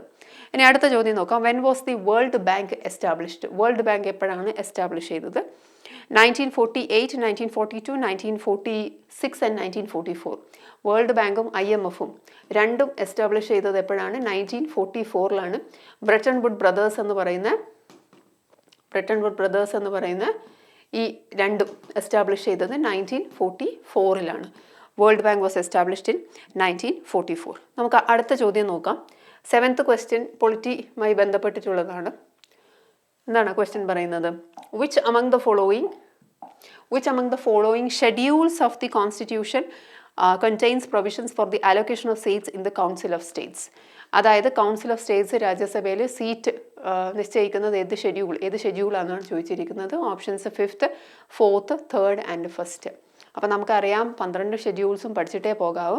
അതിൽ തന്നെ 4th ഷെഡ്യൂളാണ് നമ്മുടെ ആൻസർ വരുന്നത്. ആ 4 എന്ന് പറയുന്നത് ഒരു ചെയറായിട്ട് സങ്കല്പിച്ചാൽ തന്നെ നമുക്ക് ഉത്തരം കിട്ടും. 4 ചെയർ അല്ലേ? സോ എന്തിൻ്റെ ചെയറാണ്? Seats in the Rajya Sabha. Okay, seats in Rajya Sabha. ഇനി നമുക്ക് 8ാമത്തെ ചോദ്യം നോക്കിയാലോ. Which of the following states is the first state to regulate the crops grown by farmers? Farmers grow ചെയ്യുന്ന ക്രോപ്സിനെ റെഗുലേറ്റ് ചെയ്യാൻ വേണ്ടിയിട്ട് നിയമമുണ്ടാക്കിയത് ഏത് സംസ്ഥാനമാണ്? ആദ്യമായിട്ട് ഏത് സംസ്ഥാനമാണ് ക്രോപ്സിനെ റെഗുലേറ്റ് ചെയ്യാൻ ഉദ്ദേശിക്കുന്നത്? ഫാമേഴ്സ് ഏത് ക്രോപ്പ് ഗ്രോ ചെയ്യണമെന്ന് നിശ്ചയിക്കുന്നത്? Options Madhya Pradesh, Haryana, Telangana and Himachal Pradesh. ഏതാണ്? തെലങ്കാനയാണ് ഇത് ഈ പറയുന്ന ഒരു റൂള് കൊണ്ടുവന്നത്. ഫാമേഴ്സ് ഏത് ക്രോപ്പ് അവർ പ്രൊഡ്യൂസ് ചെയ്യണം, കൾട്ടിവേറ്റ് ചെയ്യണം എന്നുള്ളത് സ്റ്റേറ്റ് ഡിസൈഡ് ചെയ്യും. It's for the benefit of the farmers എന്നാണ് ആ സ്റ്റേറ്റ് പറഞ്ഞിരിക്കുന്നത്. ഓക്കെ, നമുക്കിനി അടുത്ത ചോദ്യം നോക്കിയാൽ 9th ക്വസ്റ്റ്യൻ എന്താ പറയുന്നത്? Kailasanathar is a temple built by which dynasty എന്നാണ് ചോദിച്ചിരിക്കുന്നത്. Which dynasty and in which state? ഏത് ഡൈനാസ്റ്റി ഏത് സ്റ്റേറ്റ് എന്നാണ് ചോദിച്ചിരിക്കുന്നത്. പല്ലവ തമിഴ്നാട്, ചോള ആന്ധ്രാപ്രദേശ്, ചോള തമിഴ്നാട്, പല്ലവ ആന്ധ്രാപ്രദേശ്. ഉത്തരം വരുന്നത് എന്താണ്? ഈ പറയുന്ന കൈലാസനാഥ് ടെമ്പിൾ എന്ന് പറയുന്നത് അത് ബിൽഡ് ചെയ്തിരിക്കുന്നത് കാഞ്ചീപുരത്താണ്. ഓക്കെ, കാഞ്ചീപുരം എന്ന് പറയുന്നത് എവിടെയാണ് വരുന്നത്? തമിഴ്നാടുവിലാണ് വരുന്നത്. And it was built by the dynasty ഏതാണ്? പല്ലവ ഡൈനാസ്റ്റിയുടെയാണ്. സോ തമിഴ്നാടുമാണ് നമ്മുടെ ആൻസർ വരുന്നത്. നെക്സ്റ്റ് ക്വസ്റ്റ്യൻ നോക്കിയാലോ. നെക്സ്റ്റ് ക്വസ്റ്റ്യൻ എന്താ പറയുന്നത്? അപ്പോൾ ആർട്ട് ആൻഡ് കൾച്ചറിൽ നിന്നുള്ളൊരു ചോദ്യമാണ്.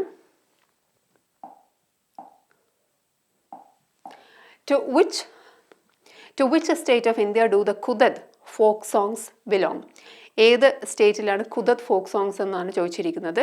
ഛത്തീസ്ഗഡ്, ഒഡീഷ, ജാർഖണ്ഡ് ആൻഡ് ഉത്തരാഖണ്ഡ്. അപ്പോൾ ഈ ഖുദദ് എന്ന് പറയുന്ന ഫോക്ക് സോങ് നമുക്ക് കാണാൻ പറ്റുന്നത് ഉത്തരാഖണ്ഡിലാണ്. വിരഹമാണ് ഇതിൻ്റെ ഒരു ഭാവം എന്ന് പറയുന്നത്. അതായത് ആ ലേഡി ഹസ്ബൻഡ് ദൂരെയാണ്, അപ്പോൾ ആ സമയത്തുള്ള പാടുന്ന ഒരു പാട്ട്, ഒരു ഫോക്ക് മ്യൂസിക്കാണ് ഖുദദ് എന്ന് പറയുന്നത്. ഉത്തരാഖണ്ഡിലാണ് ഈ ഒരു ഫോക്ക് സോങ് നമുക്ക് കാണാൻ പറ്റുന്നത്. നെക്സ്റ്റ് ക്വസ്റ്റ്യൻ നമുക്ക് നോക്കാം. Who has become the first Indian to win the Richard Dawkins award? Richard Dawkins award എന്ന് പറയുന്ന അവാർഡ് 2003 എസ്റ്റാബ്ലിഷ് ചെയ്ത ഒരു അവാർഡാണ്. ഇത് 2020 വിൻ ചെയ്തത് ഒരു ഇന്ത്യനാണ്. ഓപ്ഷൻ നോക്കിയാൽ ഗുൽസാർ, ജാവേദ് അക്തർ, പ്രസൂൻ ജോഷി ആൻഡ് നസീറുദ്ദീൻ ഷാ. അപ്പം ഇത് വിൻ ചെയ്തത് ആരാണ്? ജാവേദ് അക്തർ, പോയിട്ടാണ്, ലിറിസിസ്റ്റാണ്. ഇദ്ദേഹമാണ് ഈ പറയുന്ന റിച്ചാർഡ് ഡോക്കിൻസ് അവാർഡ് വിൻ ചെയ്തത് 2020. 2023 ഇത് വിൻ ചെയ്തിരിക്കുന്നത് ബിൽ നൈ എന്ന് പറയുന്ന ഒരാളാണ്. ബിൽ നൈ, അദ്ദേഹം ടെലിവിഷൻ പ്രസൻറ്ററാണ്, എഞ്ചിനീയറാണ്, കൊമീഡിയനാണ്, എല്ലാം കൂടി അടങ്ങിയിട്ടുള്ള ഒരാളാണ് ബിൽ നൈ എന്ന് പറയുന്നത്. 2023 ഇദ്ദേഹത്തിനാണ് ഈ അവാർഡ് കിട്ടിയിരിക്കുന്നത്. 12th ക്വസ്റ്റ്യൻ നമുക്ക് നോക്കാം. Which among the following statements about Bhagoria is or are correct? Bhagoria is one of the major festivals of tribal people. Bhagoria is a heart market. Bhagoria festival celebrated in the month of May, and Bhagoria festival celebrated by Bhil and Bilala tribe in Madhya Pradesh. അപ്പം ഇതിൽ ശ്രദ്ധിക്കുക, is one of the major festivals of tribal people. Tribal പീപ്പിളിൻ്റെ major ഫെസ്റ്റിവലാണ്. ആ tribe ഏതാണെന്ന് പറഞ്ഞിട്ടുണ്ട്. Bhil and ഭിലാല എന്ന് പറയുന്ന 2 ട്രൈബിൻ്റെതാണ്. മധ്യപ്രദേശിലുള്ള 2 ട്രൈബാണ്. ഈ 2 സ്റ്റേറ്റ്മെൻറ്റും ശരിയാണ്. ആദ്യത്തതും ശരിയാണ്, രണ്ടാമത്തതും ശരിയാണ്. ഹാർട്ട് മാർക്കറ്റാണ്. ഹാർട്ട് മാർക്കറ്റ് എന്ന് പറയുന്നത് ലോക്കൽ മാർക്കറ്റിനെയാണ് നമ്മൾ ഹാർട്ട് മാർക്കറ്റ് എന്ന് പറയുന്നത്. ആ ഒരു സ്ഥലത്തെ ഒരു ലോക്കലായിട്ടുള്ളൊരു ചന്ത, അവിടെ എല്ലാ സാധനങ്ങളും ആ സമയത്ത്. ഇതൊരു ഹാർവെസ്റ്റ് ഫെസ്റ്റിവലാണ്, അതാണ് അതിൻ്റെ മെയിൻ പോയിന്റ്. ഇതൊരു ഹാർവെസ്റ്റ് ഫെസ്റ്റിവലാണ്. അപ്പം ഹാർവെസ്റ്റ് ചെയ്ത് കഴിഞ്ഞതിന് ശേഷം അതിനകത്ത് കിട്ടിയിരിക്കുന്ന മുഴുവൻ പ്രോഡക്റ്റും എടുത്തിട്ട് അവർ ഈ ഹാർട്ട് മാർക്കറ്റിൽ, ലോക്കൽ മാർക്കറ്റിൽ വിൽക്കാൻ വരും.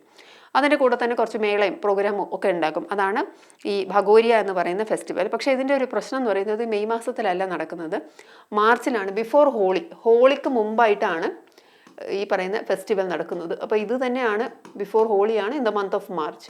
അപ്പോൾ ഇതാണ് നമ്മുടെ ആൻസർ തെറ്റായിട്ട് വരുന്നത്. 3 എന്ന് പറയുന്നത് ഓപ്ഷൻ തെറ്റാണ്. അപ്പോൾ നമ്മുടെ ആൻസർ വരുന്നത് 1, 2 ആൻഡ് 4 ആണ്. നമുക്കിനി അടുത്ത ചോദ്യം നോക്കാം. അടുത്ത ചോദ്യം സയൻസുമായി ബന്ധപ്പെട്ടിട്ടുള്ളതാണ്. നമുക്ക് നോക്കിയാലോ. Consider the following statements regarding matter. Matter is made up of small particles. The forces of attraction between the particles in matter are maximum in gases. Evaporation does not cause cooling. The matter around us exists in 3 states: solid, liquid and gas. അപ്പോൾ ഇതൊരു വളരെ സിമ്പിളായിട്ടുള്ളൊരു question ആണ്. ചെറിയ ക്ലാസ്സുകളിൽ നമ്മൾ പഠിക്കുന്ന കാര്യങ്ങൾ തന്നെയാണ് ഇതിനകത്ത് പറഞ്ഞിരിക്കുന്നത്. എന്താണ് matter is made up of small particles? നമ്മൾ പണ്ടേ പഠിക്കുന്നത് അത് തന്നെയാണ്. The force of attraction between the particles in matter are maximum in gases. തെറ്റാണ്. മിനിമം അല്ലേ ഗ്യാസസിൽ വരുന്നത്, മാക്സിമം എവിടെയാണ്? സോളിഡിലാണ് വരുന്നത്. സോ ആ തെറ്റാണ്. Evaporation does not cause cooling. ഇല്ല, ഇവോപ്പറേഷൻ എന്ന് പറയുന്നത് തന്നെ കൂളിംഗ് ആണ്. സോ അത് തെറ്റാണ്. The matter around us exist in 3 states. നമുക്കറിയാം, സോളിഡ്, ലിക്വിഡ്, ഗ്യാസ്. അപ്പം നമ്മുടെ ആൻസർ വരുന്നത് ഏതാണ്? 1 and 4 ഓൺലി. അപ്പം നമ്മുടെ ആൻസർ വരുന്നത് 1 and 4. ഓക്കെ, നമുക്ക് നെക്സ്റ്റ് ക്വസ്റ്റ്യൻ നോക്കാം. നെക്സ്റ്റ് ക്വസ്റ്റ്യൻ എന്ന് പറയുന്നത് GSTയുമായി ബന്ധപ്പെട്ടിട്ടുള്ള ചോദ്യമാണ്. എന്താണ് പറഞ്ഞിരിക്കുന്നത്? നമ്മൾ പത്രങ്ങളിലെല്ലാം പരസ്യമായിട്ടും അല്ലാതെ ഇൻഫർമേഷനായിട്ടും അവയർനെസ് ആയിട്ടും ഒക്കെ നമ്മൾ കാണുന്ന കാര്യമാണ്. Consider the following statements about the use of behavioural parameters by GSTN to enhance voluntary compliance with reference to GST, goods and service tax. ഇത് വാർത്തയല്ല, ഇൻഫാക്റ്റ് അവയർനെസ്സിലും അഡ്വർടൈസ്മെൻറ്റിലൊക്കെ ആയിട്ട് വരാറുണ്ട്. ഇടയ്ക്കിടയ്ക്ക് മെസ്സേജ് നമുക്ക് വരാറുണ്ട്. The GST rules provide four electronic generation of E-way bill for transportation of goods above a certain threshold of value of the goods being transported. ഒരു ഇ-വേ bill തരുന്നതാണ് പറഞ്ഞിട്ടുള്ളത്. രണ്ടാമത്തെ കാര്യം, return filing status of A GSTIN is visible in the public domain on the GST portal. So GST പോർട്ടലിൽ നമുക്ക് return filing status ആർക്ക് public ഡൊമെയിനിൽ കാണാൻ പറ്റുമെന്നാണ് പറയുന്നത്. ഈ രണ്ട് സ്റ്റേറ്റ്മെൻറ്റും ശരിയാണ്. Above is or are correct എന്നാണ് ചോദിച്ചിരിക്കുന്നത്. രണ്ടും ശരിയായ സ്റ്റേറ്റ്മെൻ്റ് ആണ്. ഇനി ക്വസ്റ്റ്യൻ നമ്പർ 15 നമുക്ക് നോക്കാം. Vinesh Phogat is related with which of the following sports? Swimming, tennis, wrestling, badminton. അപ്പം നമ്മൾ കഴിഞ്ഞ ക്വസ്റ്റ്യൻ പേപ്പറിൽ കണ്ടതാണ് വിനേഷ് എന്ന് മാത്രം തന്നിട്ടുണ്ടായിരുന്നു. മാച്ച് ദ ഫോളോയിങ്ങിൽ എന്താ ആൻസർ വരുന്നത്? Vinesh Phogat is related to wrestling. Next question, consider the following statements regarding the Indian national movement. Romesh Chandra Dutt, a retired ICS officer, published the economic history of India at the beginning of 20th century. In this book, he examined in minute detail the entire economic record of colonial rule since 1757. The focal point of the nationalistic critic was the drain theory. അപ്പം R.C. ദത്തിൻ്റെ ബുക്കിനെ കുറിച്ചാണ് പറയുന്നത്. എന്താണ് ആ ബുക്കിൻ്റെ പേര്? The economic history of India. ഇത് at the beginning of 20th സെഞ്ചുറിയാണ്. കറക്റ്റാണ്. 1902 ആ സമയത്താണ് ഇത് പബ്ലിഷ് ചെയ്യുന്നത്. Minute detail the entire economic record of colonial rule since 1757. അതും ശരിയാണ്. ആൻഡ് ഡ്രെയിൻ തിയറി, എന്തിൻ്റെ ഡ്രെയിനാണ്? വെൽത്തിൻ്റെ ഡ്രെയിൻ തിയറിയാണ് ഇദ്ദേഹം ഇതിനകത്ത് പരാമർശിച്ചിരിക്കുന്നത്. അപ്പം ഈ രണ്ട് സ്റ്റേറ്റ്മെൻറ്റും ശരിയാണ്. ബോത്ത് 1 and 2 ആണ് നമ്മുടെ ആൻസർ വരുന്നത്. ഇനി നമുക്ക് അടുത്ത ക്വസ്റ്റ്യൻ നോക്കാം. അടുത്ത ക്വസ്റ്റ്യനിൽ എന്താ പറയുന്നത്? What are rod shaped bacteria called? എന്താണ് ഈ rod shaped bacteria? Rod shaped ബാക്ടീരിയയുടെ പേരെന്താണ്? Bacilli, spirillum, vibrio, coccus. അപ്പം ഈ റോഡ് ഷേപ്ഡ് ബാക്ടീരിയ എന്ന് പറയുന്നത് ഏതാണ്? ബാസിലിയാണ് റോഡ് ഷേപ്ഡ് ബാക്ടീരിയ വരുന്നത്. വിബ്രിയോ എന്ന് പറയുന്നത് കേർവ്ഡ് റോഡ് ഷേപ്പാണ്. റോഡൊക്കെ തന്നെയാണ്, പക്ഷെ എന്താ പ്രശ്നം? അത് കേർവ്ഡ് റോഡാണ്. ഇച്ചിരി ഒരു കേർവ് വരും, അതാണ് കേർവ്ഡ് റോഡ് ഷേപ്പാണ്. സ്പൈറിലം പേര് പോലെ തന്നെ സ്പൈറൽ ഷേപ്പാണ് ഇതിന് വരുന്നത്, സ്പൈറിലത്തിന്. ആൻഡ് കോക്കസ് എന്ന് പറയുന്നത് ഒവോയിഡ് ഷേപ്പ് അല്ലെങ്കിൽ റൗണ്ട് ഷേപ്പ് എന്നൊക്കെ നമുക്ക് പറയാം, അല്ലെങ്കിൽ ഈവൻ സ്പെറിക്കൽ ഷേപ്പ് എന്നൊക്കെ നമുക്ക് പറയാൻ പറ്റുന്നതാണ് ഈ കോക്കസ് എന്ന് പറയുന്നത്. പിന്നെ ക്വസ്റ്റ്യൻ നമ്പർ 18 നമുക്ക് നോക്കാം. 18 ക്വസ്റ്റ്യൻ നമുക്കൊരു ബേസിക് ലോജിക്ക് വെച്ച് ചെയ്യാൻ പറ്റുന്നതാണ്. Question number 18. So let's see this one. എന്താ പറഞ്ഞിരിക്കുന്നത്? The characteristic of good source of energy എന്നാണ് പറഞ്ഞത്. എന്താണ് what are the characteristic of a good source of energy? നല്ല സോഴ്സ് ഓഫ് എനർജി എന്ന് പറയുന്നത് എന്താണ്? അപ്പോൾ ഇതൊക്കെ നമ്മുടെ NCERT ടെക്സ്റ്റ് ബുക്കിലുള്ള കാര്യങ്ങളാണ്. It would not do a large amount of work per unit volume or mass. ഒരുപാട് വർക്ക് ചെയ്യില്ല എന്നാണ് പറയുന്നത്. അതൊരു ഗുഡ് സോഴ്സ് ഓഫ് എനർജി ആയിട്ട് നമുക്ക് കണക്കാക്കാൻ പറ്റുമോ? It is easily accessible. Okay, it is easy to store or transport. It is not economical. അതൊരു ബേസിക് ലോജിക്കാണ്. അപ്പം എനർജി എന്ന് പറഞ്ഞാൽ എന്താണ്? ഒരുപാട് വർക്ക് ചെയ്യണം, ഒരുപാട് എനർജി അത് റിലീസ് ചെയ്യണം. അപ്പം ഒരുപാട് വർക്ക് അത് ചെയ്യണം. And per unit, per volume, per മാസം ആയാലും ഒരുപാട് വർക്ക് ചെയ്യേണ്ടതാണ്. ഈസിലി ആക്സസിബിൾ ആയിരിക്കണം, എല്ലാവർക്കും അവൈലബിൾ ആയിട്ടുള്ള കാര്യമായിരിക്കണം. അതേപോലെ തന്നെ പെട്ടെന്ന് സ്റ്റോർ ചെയ്യാനും ട്രാൻസ്പോർട്ട് ചെയ്യാനുമുള്ള ഫെസിലിറ്റി ഉണ്ടായിരിക്കണം. നോട്ട് ഇക്കണോമിക്കൽ അല്ലെങ്കിൽ പിന്നെ ഇതാരെങ്കിലും ഉപയോഗിക്കുമോ? അപ്പം ഈ ഒരു സ്റ്റേറ്റ്മെൻറ്റും തെറ്റാണ്. അപ്പോൾ നമ്മുടെ ആൻസർ വരുന്നത് എന്താണ്? 2 and 3 ആണ് നമ്മുടെ ആൻസർ വരുന്നത്. റിന്യൂവബിൾ റിസോഴ്സസ്, സോളാർ എനർജിയൊക്കെ ഒരു ഗുഡ് സോഴ്സ് ഓഫ് എനർജി ആയിട്ട് നമുക്ക് കണക്കാക്കാൻ പറ്റും. ഇനി നമുക്ക് ക്വസ്റ്റ്യൻ നമ്പർ 19 നോക്കാം. ക്വസ്റ്റ്യൻ നമ്പർ 19 എന്താണ്? ബുക്സ് ആൻഡ് ഓതേഴ്സ് ആണ്, പക്ഷേ ഏൻഷ്യൻ്റ് ബുക്സ് ആണെന്ന് മാത്രം, ഏൻഷ്യൻ്റ് ഓതേഴ്സുമാണ് പറയുന്നത്. അപ്പോൾ നമുക്കൊന്ന് നോക്കിയാലോ. എന്താണ് list? Author Kautilya, Panini, Kamandaka and Kalidas. And book എന്താ പറഞ്ഞിരിക്കുന്നത്? അഷ്ടധ്യായി, അർത്ഥശാസ്ത്ര, കുമാരസംഭവ, നീതിസാര എന്നുള്ളത്. ഇതിൽ നമുക്ക് ഒരെണ്ണം തീർച്ചയായിട്ടും അറിയുന്നതാണ്. ഏതാണെന്ന്? കൗട്ടില്യയുടെ അർത്ഥശാസ്ത്ര. കൗട്ടില്യയുടെ അർത്ഥശാസ്ത്ര വെച്ചിട്ട് നമുക്ക് ഉത്തരം എഴുതാൻ പറ്റുമോ?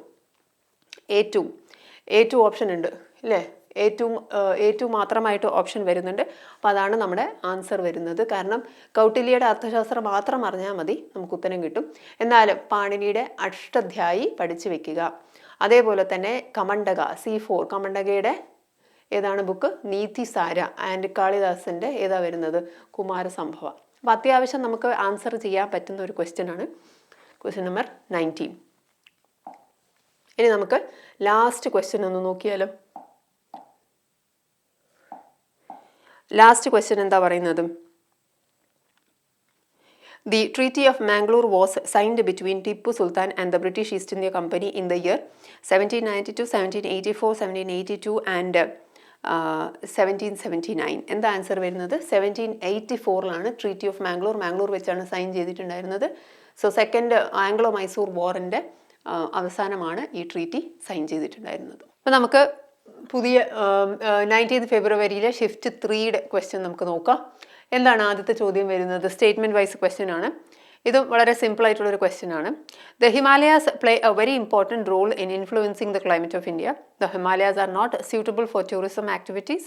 The Himalayan mountain system is the source of many reverse.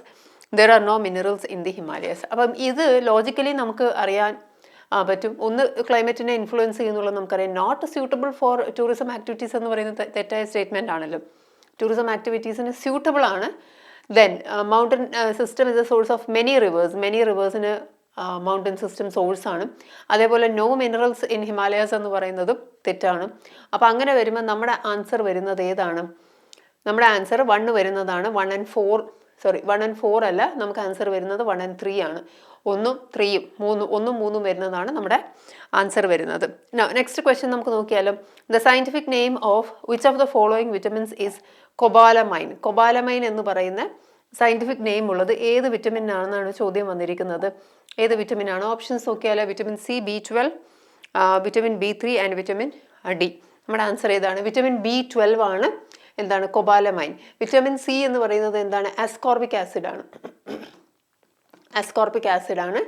And vitamin B3 എന്ന് പറയുന്നത് നിയാസിൻ ആണ്. ആൻഡ് കാൽസിഫെറോൾ ആണ് വിറ്റമിൻ ഡി. കാൽസിഫെറോൾ. ഓക്കെ, അപ്പോൾ ഇതാണ് ഇതിൻ്റെ സയൻറ്റിഫിക് നെയിം എന്ന് പറയുന്നത്. Next question. Where is the headquarters of confederation of Indian industry CII is located? Chennai, Kolkata, New Delhi, Mumbai. അപ്പോൾ CIIയുടെ ഹെഡ് ക്വാർട്ടേഴ്സ് എന്ന് പറയുന്നത് ന്യൂഡൽഹിയിലാണ്. 1895ലാണ് കോൺഫെഡറേഷൻ ഓഫ് ഇന്ത്യൻ ഇൻഡസ്ട്രി എന്ന് പറയുന്ന ഈ ഓർഗനൈസേഷൻ സെറ്റപ്പ് ചെയ്തത്. ന്യൂഡൽഹിയാണ് അതിൻ്റെ ഹെഡ് ക്വാർട്ടേഴ്സ് വരുന്നത്. നെക്സ്റ്റ് ക്വസ്റ്റ്യൻ നമുക്ക് നോക്കിയാൽ. Where is Modhera stadium located? Modhera അല്ലാതെ തന്നെ നമ്മളൊരു ക്വസ്റ്റ്യൻ കണ്ടിട്ടുണ്ടായിരുന്നു. വാരണാസി, ഇൻഡോർ, അഹമ്മദാബാദ് ആൻഡ് പൂനെ. നമ്മുടെ ആൻസർ വരുന്നത് ഏതാണ്? മൊധേര സ്റ്റേഡിയം എന്ന് പറയുന്നത് അഹമ്മദാബാദിലുള്ളതാണ്. നരേന്ദ്രമോദി സ്റ്റേഡിയം എന്നും ഇതിന് പേരുണ്ട്. നരേന്ദ്രമോദി സ്റ്റേഡിയം എന്നുള്ളൊരു പേരും കൂടി ഇതിലുണ്ട്. So that is Modhera stadium. Now, fifth question നമുക്ക് നോക്കാം. Dash, it was established in 1964 under an act of parliament as a wholly owned subsidiary of the Reserve Bank of India. ഏതാണ് 1964 എസ്റ്റാബ്ലിഷ് ചെയ്ത ബാങ്ക് എന്നാണ് ചോദിക്കുന്നത്. Bank of Baroda, industrial development bank of India, central bank of India, state bank of India. അപ്പം നമ്മുടെ answer വരുന്നത് ഏതാണ്? Industrial development bank of ഇന്ത്യയാണ്. IDBI. നമുക്കറിയാവുന്നത് ഈ പേരിലാണ്. IDBI ആണ് 1964 under an act of parliament and wholly owned subsidiary, reserve ബാങ്കിൻ്റെ ഹോളി ഓൺഡ് സബ്സിഡിയറി ആയിട്ട് എസ്റ്റാബ്ലിഷ് ചെയ്തിട്ടുണ്ടായിരുന്നത്. Next question. Who build Geldria fort in Pulicat, Tamil Nadu? പുലിക്കട്ടിൽ ബിൽഡ് ചെയ്ത ഈ പറയുന്ന ഫോർട്ട്, ഗൽട്രിയ ഫോർട്ട് എന്ന് പറയുന്നത് ഏത് ഫോറിൻ പവറാണ് ബിൽഡ് ചെയ്തതെന്നാണ് ചോദ്യം. English, Dutch, French and Portuguese. നമ്മുടെ ആൻസർ വരുന്നത് ഡച്ച് ആണ്. ഗൽട്രിയ ഫോർട്ട് എന്ന് പറയുന്നത് ഡച്ച് ബിൽഡ് ചെയ്തതാണ്. ഡച്ച് ഈസ്റ്റ് ഇന്ത്യ കമ്പനിയാണ് ബിൽഡ് ചെയ്തത് ഇൻ 1613 ബിൽഡ് ചെയ്തതാണ് ഗൽട്രിയ ഫോർട്ട് എന്ന് പറയുന്നത്. നമുക്ക് അടുത്ത ക്വസ്റ്റ്യൻ നോക്കാം. അടുത്ത ക്വസ്റ്റ്യൻ എന്താണ്? Consider the following statements with reference to festivals and fairs in India. എന്തൊക്കെയാണ് ഫസ്റ്റ് സ്റ്റേറ്റ്മെന്റ് പറയുന്നത്? The main attraction of the Pooram festival held in Thrissur, Kerala is the elaborately decorated elephants. So ആദ്യത്തെ തന്നെ കേരളത്തിലെ പൂരമാണ്, തൃശ്ശൂർ പൂരമാണ് പറയുന്നത്. രണ്ടാമത്തത് Bihu festivals is celebrated in Assam. Karthikai is a festival of lights held on Karthika Purnima in Andhra Pradesh, Tamil Nadu and parts of Kerala. നാലാമത്തത് the famous Pushkar fair is organised in Jaisalmer district of Rajasthan. അപ്പോൾ ഇതിൽ ആദ്യത്തെ സ്റ്റേറ്റ്മെൻറ്റ് ശരിയാണെന്നുള്ളത് നമുക്കറിയാം. ഇലോബറേറ്റ്ലി ഡെക്കറേറ്റഡ് എലിഫൻസ് ആണ് വരുന്നത്. That's right. ബിഹു എന്തായാലും ആസാമാണെന്ന് നമുക്കറിയാം. കാർത്തിക ഫെസ്റ്റിവൽ എന്ന് പറയുന്നത് കാർത്തിക പൂർണിമയാണ്. അതേപോലെ സൗത്ത് ഇന്ത്യയിൽ അത്യാവശ്യം പ്ലേസസിൽ സെലിബ്രേറ്റ് ചെയ്യുന്ന ഒരു ഫെസ്റ്റിവലാണ്. പുഷ്കർ ഫെയർ എന്ന് പറയുന്നത് രാജസ്ഥാനിലുള്ളതാണ്, കറക്റ്റാണ്. പക്ഷെ ഒറ്റ പ്രശ്നമേ ഉള്ളൂ, അത് ജയ്സൽമേർ ഡിസ്ട്രിക്റ്റിലല്ല, അത് വരുന്നത് എവിടെയാണ്? പുഷ്കർ ഫെയർ എന്ന് പറയുന്നത് രാജസ്ഥാൻ ശരിയാണ്, ജയ്സൽമേർ അല്ല, അജ്മേർ ഡിസ്ട്രിക്റ്റിലാണ് ഈ ഒരു ഫെസ്റ്റിവൽ ഓർഗനൈസ് ചെയ്യപ്പെടുന്നത്. അതുകൊണ്ട് തന്നെ നമ്മുടെ ആൻസർ വരുന്നത് 1, 2 ആൻഡ് 3 ആണ് നമ്മുടെ ഓപ്ഷൻ വരുന്നത്. 4ാമത്തെ സ്റ്റേറ്റ്മെൻറ്റ് തെറ്റാണ്. ഇനി നമുക്ക് ക്വസ്റ്റ്യൻ നമ്പർ 8 ഒന്ന് നോക്കാം. ഇതെന്ന് പറയുന്നത് സസ്റ്റൈനബിൾ ഡെവലപ്മെൻറ്റും അതേപോലെ തന്നെ ക്ലൈമറ്റ് ചേഞ്ചിനെ സംബന്ധിച്ചുള്ള ചോദ്യമാണ്. ഒന്ന് നോക്കിയാലോ. സസ്റ്റൈനബിൾ ഡെവലപ്മെൻറ്റ് ആൻഡ് ക്ലൈമറ്റ് ചേഞ്ചിനെ സംബന്ധിച്ച് first statement, the year 2019 marked the 4th anniversary of the adoption of the 2030 Agenda for Sustainable Development and the Paris Agreement. India's sustained actions on climate change have helped it achieve great progress, which is reflected in a 21% reduction in emissions intensity of India's GDP, gross domestic product, during 2005 to 2014 എന്ന് പറയുന്നത്. So 4th anniversary ആണ് 2019 എന്താണ് 2030 agenda sustainable ഡെവലപ്മെൻറ്റിൻ്റെ 4th anniversary ആണ് 2019 mark ചെയ്തത്. അത് മാത്രമല്ല great progress ഇന്ത്യയുടെ action കാരണം ഗ്രേറ്റ് പ്രോഗ്രസ് ക്ലൈമറ്റ് ചേഞ്ചിൽ ഉണ്ടായി എന്നാണ് പറയുന്നത്. എന്താണ് പറയുന്നത്? 21% reduction in emissions intensity of India's GDP എന്നാണ് പറയുന്നത്. ഈ 2 സ്റ്റേറ്റ്മെൻറ്റും ശരിയാണ്. അപ്പോൾ നമ്മുടെ ആൻസർ വരുന്നത് ബോത്ത് 1 and 2 ആണ്. അത് ക്ലൈമറ്റ് ചേഞ്ചും സസ്റ്റൈനബിൾ ഡെവലപ്മെൻറ്റും ഒക്കെ വളരെ ഇമ്പോർട്ടൻ്റ് ആയിട്ടുള്ള ഒരു ന്യൂസ് ഐറ്റമാണ്. അതിൽ നിന്നൊക്കെ നമുക്ക് ചോദ്യം വരാൻ സാധ്യതയുണ്ട്. ഇനി നമുക്ക് ക്വസ്റ്റ്യൻ നമ്പർ 9 നോക്കാം. Consider the following statements about panchayat or rural self governing agencies ആണ് ചോദ്യം. എന്താണ് ഫസ്റ്റ് സ്റ്റേറ്റ്മെൻറ്റ് എന്താ പറയുന്നത്? Gram Sabha is mentioned under article 348 of the constitution of India. Then there is a provision to conduct elections of these bodies, അതായത് local self government ബോഡീസിൻ്റെ by the state election commission. Article 243D of the constitution of India mentions reservation of seats. അപ്പോൾ ഇതിലൊരു പ്രശ്നം എന്ന് പറയുന്നത് ഗ്രാമസഭ എന്ന് പറയുന്നത് article 348 എന്തായാലും 243 ഗ്രാമസഭ വരേണ്ടത്. അപ്പോൾ 243 ക്യാപിറ്റൽ എ, 243 ക്യാപിറ്റൽ എ ആണ് നമ്മുടെ ഈ പറയുന്ന ഗ്രാമസഭ വരുന്നത്. രണ്ടാമത്തത് ശരിയാണ്, ഇലക്ഷൻസ് ലോക്കൽ ഇലക്ഷൻസ് നടത്താൻ വേണ്ടിയിട്ടാണ് നമുക്ക് സ്റ്റേറ്റ് ഇലക്ഷൻ കമ്മീഷനും. അതേപോലെ തന്നെ ആർട്ടിക്കിൾ 243 പറയുന്നത് കറക്റ്റാണ്, റിസർവേഷൻ സീറ്റ്സ് ആണ് പറയുന്നത്. സോ നമ്മുടെ ആൻസർ വരുന്നത് ഓൺലി 2 and 3, ഈ രണ്ടും മാത്രമേ നമുക്ക് ശരിയായിട്ട് വരുന്നുള്ളൂ. ഇനി അടുത്ത ക്വസ്റ്റ്യനും അതേപോലെ തന്നെ പൊളിറ്റിയെ സംബന്ധിച്ചുള്ള ചോദ്യമാണ്. അതൊന്ന് നമുക്ക് നോക്കിയാലോ. എന്താ പറയുന്നത്? Which article of the Indian Constitution under the Right to Free and Compulsory Children's Education Act or the Right to Education Act RTE outlines the importance of free and compulsory education for children aged 6 to 14 years in India? Question വളരെ നീളം കൂടിയതും വളരെ വലിയ ഒരു ക്വസ്റ്റ്യനുമാണ്. Question പക്ഷേ വളരെ സിമ്പിളാണ്. RTE act പറയുന്നത് അല്ലെങ്കിൽ ഈ റൈറ്റ് ടു എഡ്യൂക്കേഷൻ എന്ന് പറയുന്നത് ഏത് ആർട്ടിക്കിൾ എന്നാണ് ചോദ്യം. Options 35C, 19B, 43A and 21A. So question വളരെ സിമ്പിളാണ്. എന്താ ആൻസർ വരുന്നത്? ആർട്ടിക്കിൾ 21A ആണ്. 43A എന്ന് പറയുന്നത് participation of workers in the management of industry ആണ്. അത് വരുന്നത് DPSPയിലാണ് വരുന്നത്. ഓക്കെ, ആർട്ടിക്കിൾ 19 ഉണ്ടെങ്കിലും 19 ക്യാപിറ്റൽ ലെറ്റർ B ഇല്ല, 35 ക്യാപിറ്റൽ ലെറ്റർ C എന്ന് പറയുന്ന ഒരു ആർട്ടിക്കിളില്ല. 35 ഉണ്ട്, 19 ഉണ്ട്. Okay, now let us see the next question. അടുത്ത ക്വസ്റ്റ്യൻ എന്താ പറയുന്നത്? Match the following and choose the correct answer using the codes below. So ഇവിടെ വീണ്ടും ക്രിക്കറ്റ് ആൻഡ് പ്ലെയേഴ്സ് ആണ്, പേഴ്സണാലിറ്റീസ് ആണ് വരുന്നത്. ക്രിക്കറ്റ്, ബാഡ്മിൻ്റൺ, ഹോക്കി, ടെന്നീസ് ആണ് സ്പോർട്സ് വന്നത്. സൂരജ് കർക്കേര, P കശ്യപ്, പ്രജിനേഷ് ഗുണേശ്വരൻ ആൻഡ് ഋഷഭ് പന്ത്.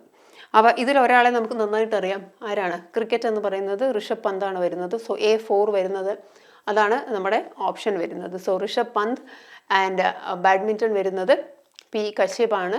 Hockey Sooraj Karkera and tennis Gunneswaran, P ഗുണേശ്വരനാണ് വരുന്നത്. അപ്പം ഈ ഒരു സ്പോർട്സ് അതേപോലെ സ്പോർട്സ് പേഴ്സണാലിറ്റീസ് പഠിച്ചു വെച്ചേക്കുക. ഇനി ക്വസ്റ്റ്യൻ നമ്പർ 12 മോഡേൺ ഹിസ്റ്ററി എന്നാണ് ക്വസ്റ്റ്യൻ. നമുക്ക് നോക്കാം. It is about home rule movement. Home rule മൂവ്മെൻറ്റുമായി ബന്ധപ്പെട്ടിട്ടുള്ളതാണ്. എന്താണ് question? The home rule movement was an important movement during the phase of Indian national movement. അപ്പോൾ അതിനെ സംബന്ധിച്ചുള്ള സ്റ്റേറ്റ്മെൻ്റ് ആണ്. It was in 1916 that Annie Besant announced her decision to establish a Home Rule League at Madras based on the model of the Irish Home Rule League. In 1916, Bal Gangadhar Tilak organized his Home Rule League with headquarters at Pune. In fact ആദ്യമായിട്ട് home rule league എന്ന് പറയുന്ന ഒരു സംഭവം establish ചെയ്തത് ബാൽ ഗംഗാധർ തിലക്കാണ്. ഇദ്ദേഹത്തിൻ്റെ inspiration Annie ബസന്തിൻ്റെതായിരുന്നു.